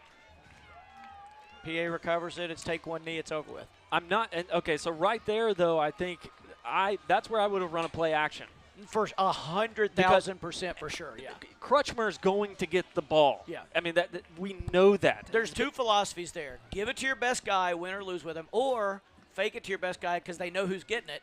Yeah. And run a play action. I mean, just run a play action and send. Oh, we do have a conversation going on between Burl Ives, our head referee, and Tommy Giller, Lake Hamilton's head coach. Now, if somebody out there is a relative or a friend of our White Hat tonight, I don't know his name, but just know that it's a compliment. It is a compliment. We're saying that in a loving way because who doesn't love Burl Ives? Yeah, we've talked about it fondly off the air. Oh yeah. So don't take that as a criticism or we're making fun or anything. No, we just love his voice. It's much of a compliment where I'd like to just kind of replay this game and fall asleep to his voice. What I like is Tommy goes out and talks to Mr. Ives. And, he's obviously arguing his case, which you can't win, which the guy's not going to call now. But as he's walking away, the guy just kind of pats him on the back and sends him on his way. Right. You're like, I'd bet $50 he was thinking, don't touch me. Right, yeah. Don't touch me. Just right. You don't want to be touched right now. Here's the kickoff. A little misdirection here. Bruins No. Oh, wait a minute. The ball was between It the was Bruin bobbled. player's legs. One of the refs did give a signal for the Bruins. Yes. Okay, there we are. I didn't even want to watch Lake Hamilton have another 20 seconds. I'll be honest with you. I do think it is almost symbolic, even throughout this game. I think Krushmer has literally done that to this game. That when all the Bruins cleared, he was on the bottom of the pile. Yeah. Yeah, that is symbolic of how it's gone. However, that young man, I mean, he made a fumble. I hope nobody blames him on their side for that because, that kid's done everything you could ask for a kid to do. I would simply say you can't. Yeah, you can't. It's interesting to me. I'm just as a comment real quick. I thought it was interesting that Cobb still stayed in the shotgun to take the knee, and he didn't go. They didn't switch to a victory formation. They never practice under center. Okay. It's actually a difficult thing to do. Okay. You would not. We have always done that. Okay. I usually put two guys right around him in case he bobbled the snap. Sure. But you for sure don't want to go under center when the game's on the line there at the end. Well, that's the final score tonight. Bruins take the win by 2 points, 41-39 over Lake Hamilton. What a fun game this has been. Man, that was awesome. Both sides, what a game. Glad the Bruins came out on top, but respect to Lake Hamilton for coming here and taking everything that the Bruins had to offer, made some mistakes, fought back to give themselves a chance at the end. But how about the PA defense and the goal line stand down there? You know, last week they played a good defensive game, and we didn't come out on top. This week they made the play that sealed the game. You know, and of course you said it before, but give every credit to Lake Hamilton. They came out to play today, no doubt. You know, showing out especially, I mean, you cannot deny the athleticism of Justin Crutchmer. You know, the athleticism and the will, just the endurance and the willpower. Yeah. I mean, he had to will himself. He was tired. He was getting hit. Oh, yeah. I'm sure he had to will himself to finish that game because that was just a tough snap. He's been beaten, hit from all sides. We were keying on him the last two drives, and he kept making some yards, but we stepped up and stopped him when we needed to do it the most. That's the mark of a champion. Well, let's see. Just real quick, I'm going to roll down some of the last messages from our Ron Jones Remax affiliates live fan feedback. Way to go, John Mark from Poppy Davis. Latasha Hill, that is Coach Lucas's sister. She says, let's get this win, PA Bruins. And Coach Lucas, from your sister and family, we love you. Let's see. Jill Katie says, don't forget Miles Ward is a wrestler too. So that's, that helps him out. Dylan Edwards says, go Bruins. And let's see. What if it's tied at the end of regulation? Well, then it would have gone into overtime. So, and the difference between high school, just for whoever asked that and the fans that didn't know, in high school, if you go to overtime, they put the ball, instead of the 25 like college, they put the ball on the 10, and you have 4 downs. Both teams get it the same amount of times, though. Well, this is interesting. The only reason I make any comment to this at all is I know that PA has actually gotten, I don't know if maybe they had a finger waved at them is the right analogy, a couple of times this year. Because the away team is not allowed to meet and congregate like this on the field. I thought it was weird. We've done it before in the past. I don't know whether this is a new thing, AAA, or if maybe it's a 6A rule. I don't know. It could be a conference rule. I don't think it's but if the other team doesn't care, it's not a big deal. Some teams, are sore, just sore after they lose and don't want that. Like Hamilton's saying a prayer. I don't know how you'd want to stop them from saying a prayer. This is a good And these one. teams have good relationship. These coaches like sure. each other. They respect each other. do. The teams see each other all summer. I'm imagining that these players now respect each other a lot more, for too. sure. This one last question comes in. They say, why is no one recruiting Crutchmer? Well, they are. Yeah. And I'll tell you right now, I think you say he has an offer from Oklahoma State? Or? Yeah, he does. No, he just visited Oklahoma State. Okay. An He was unofficial down visit. the sideline, so that means he was on an official visit. He does have offers from basically this. In my frame of mind, it's the standard Arkansas schools. I know Arkansas Tech has offered him. Sure. The in-state D2 schools, I'd be surprised because Yeah. he fits right in with what a Washita would want to Yeah. do. Yep. And some of those Harding. Yep. I mean, I'd be amazed if Harding hasn't offered him. If you guys haven't, you're at Washita or Harding coaches watching or listening to this. You need to go take a look at this kid. Well, I know his brother wrestled for, you say Washita State? No, Oklahoma State. Is his dad the Washita Baptist wrestling coach? Yes. Yeah. His dad's the coach there for wrestling. I guess he's got that to fall back on. If he Right. wants it. Yeah. He doesn't want to wrestle in college. He wants to play football. So. Well, I think he proved that He's very much got the ability. He's Yeah. got the size and the strength. Now we just need to get him playing just one way. Right.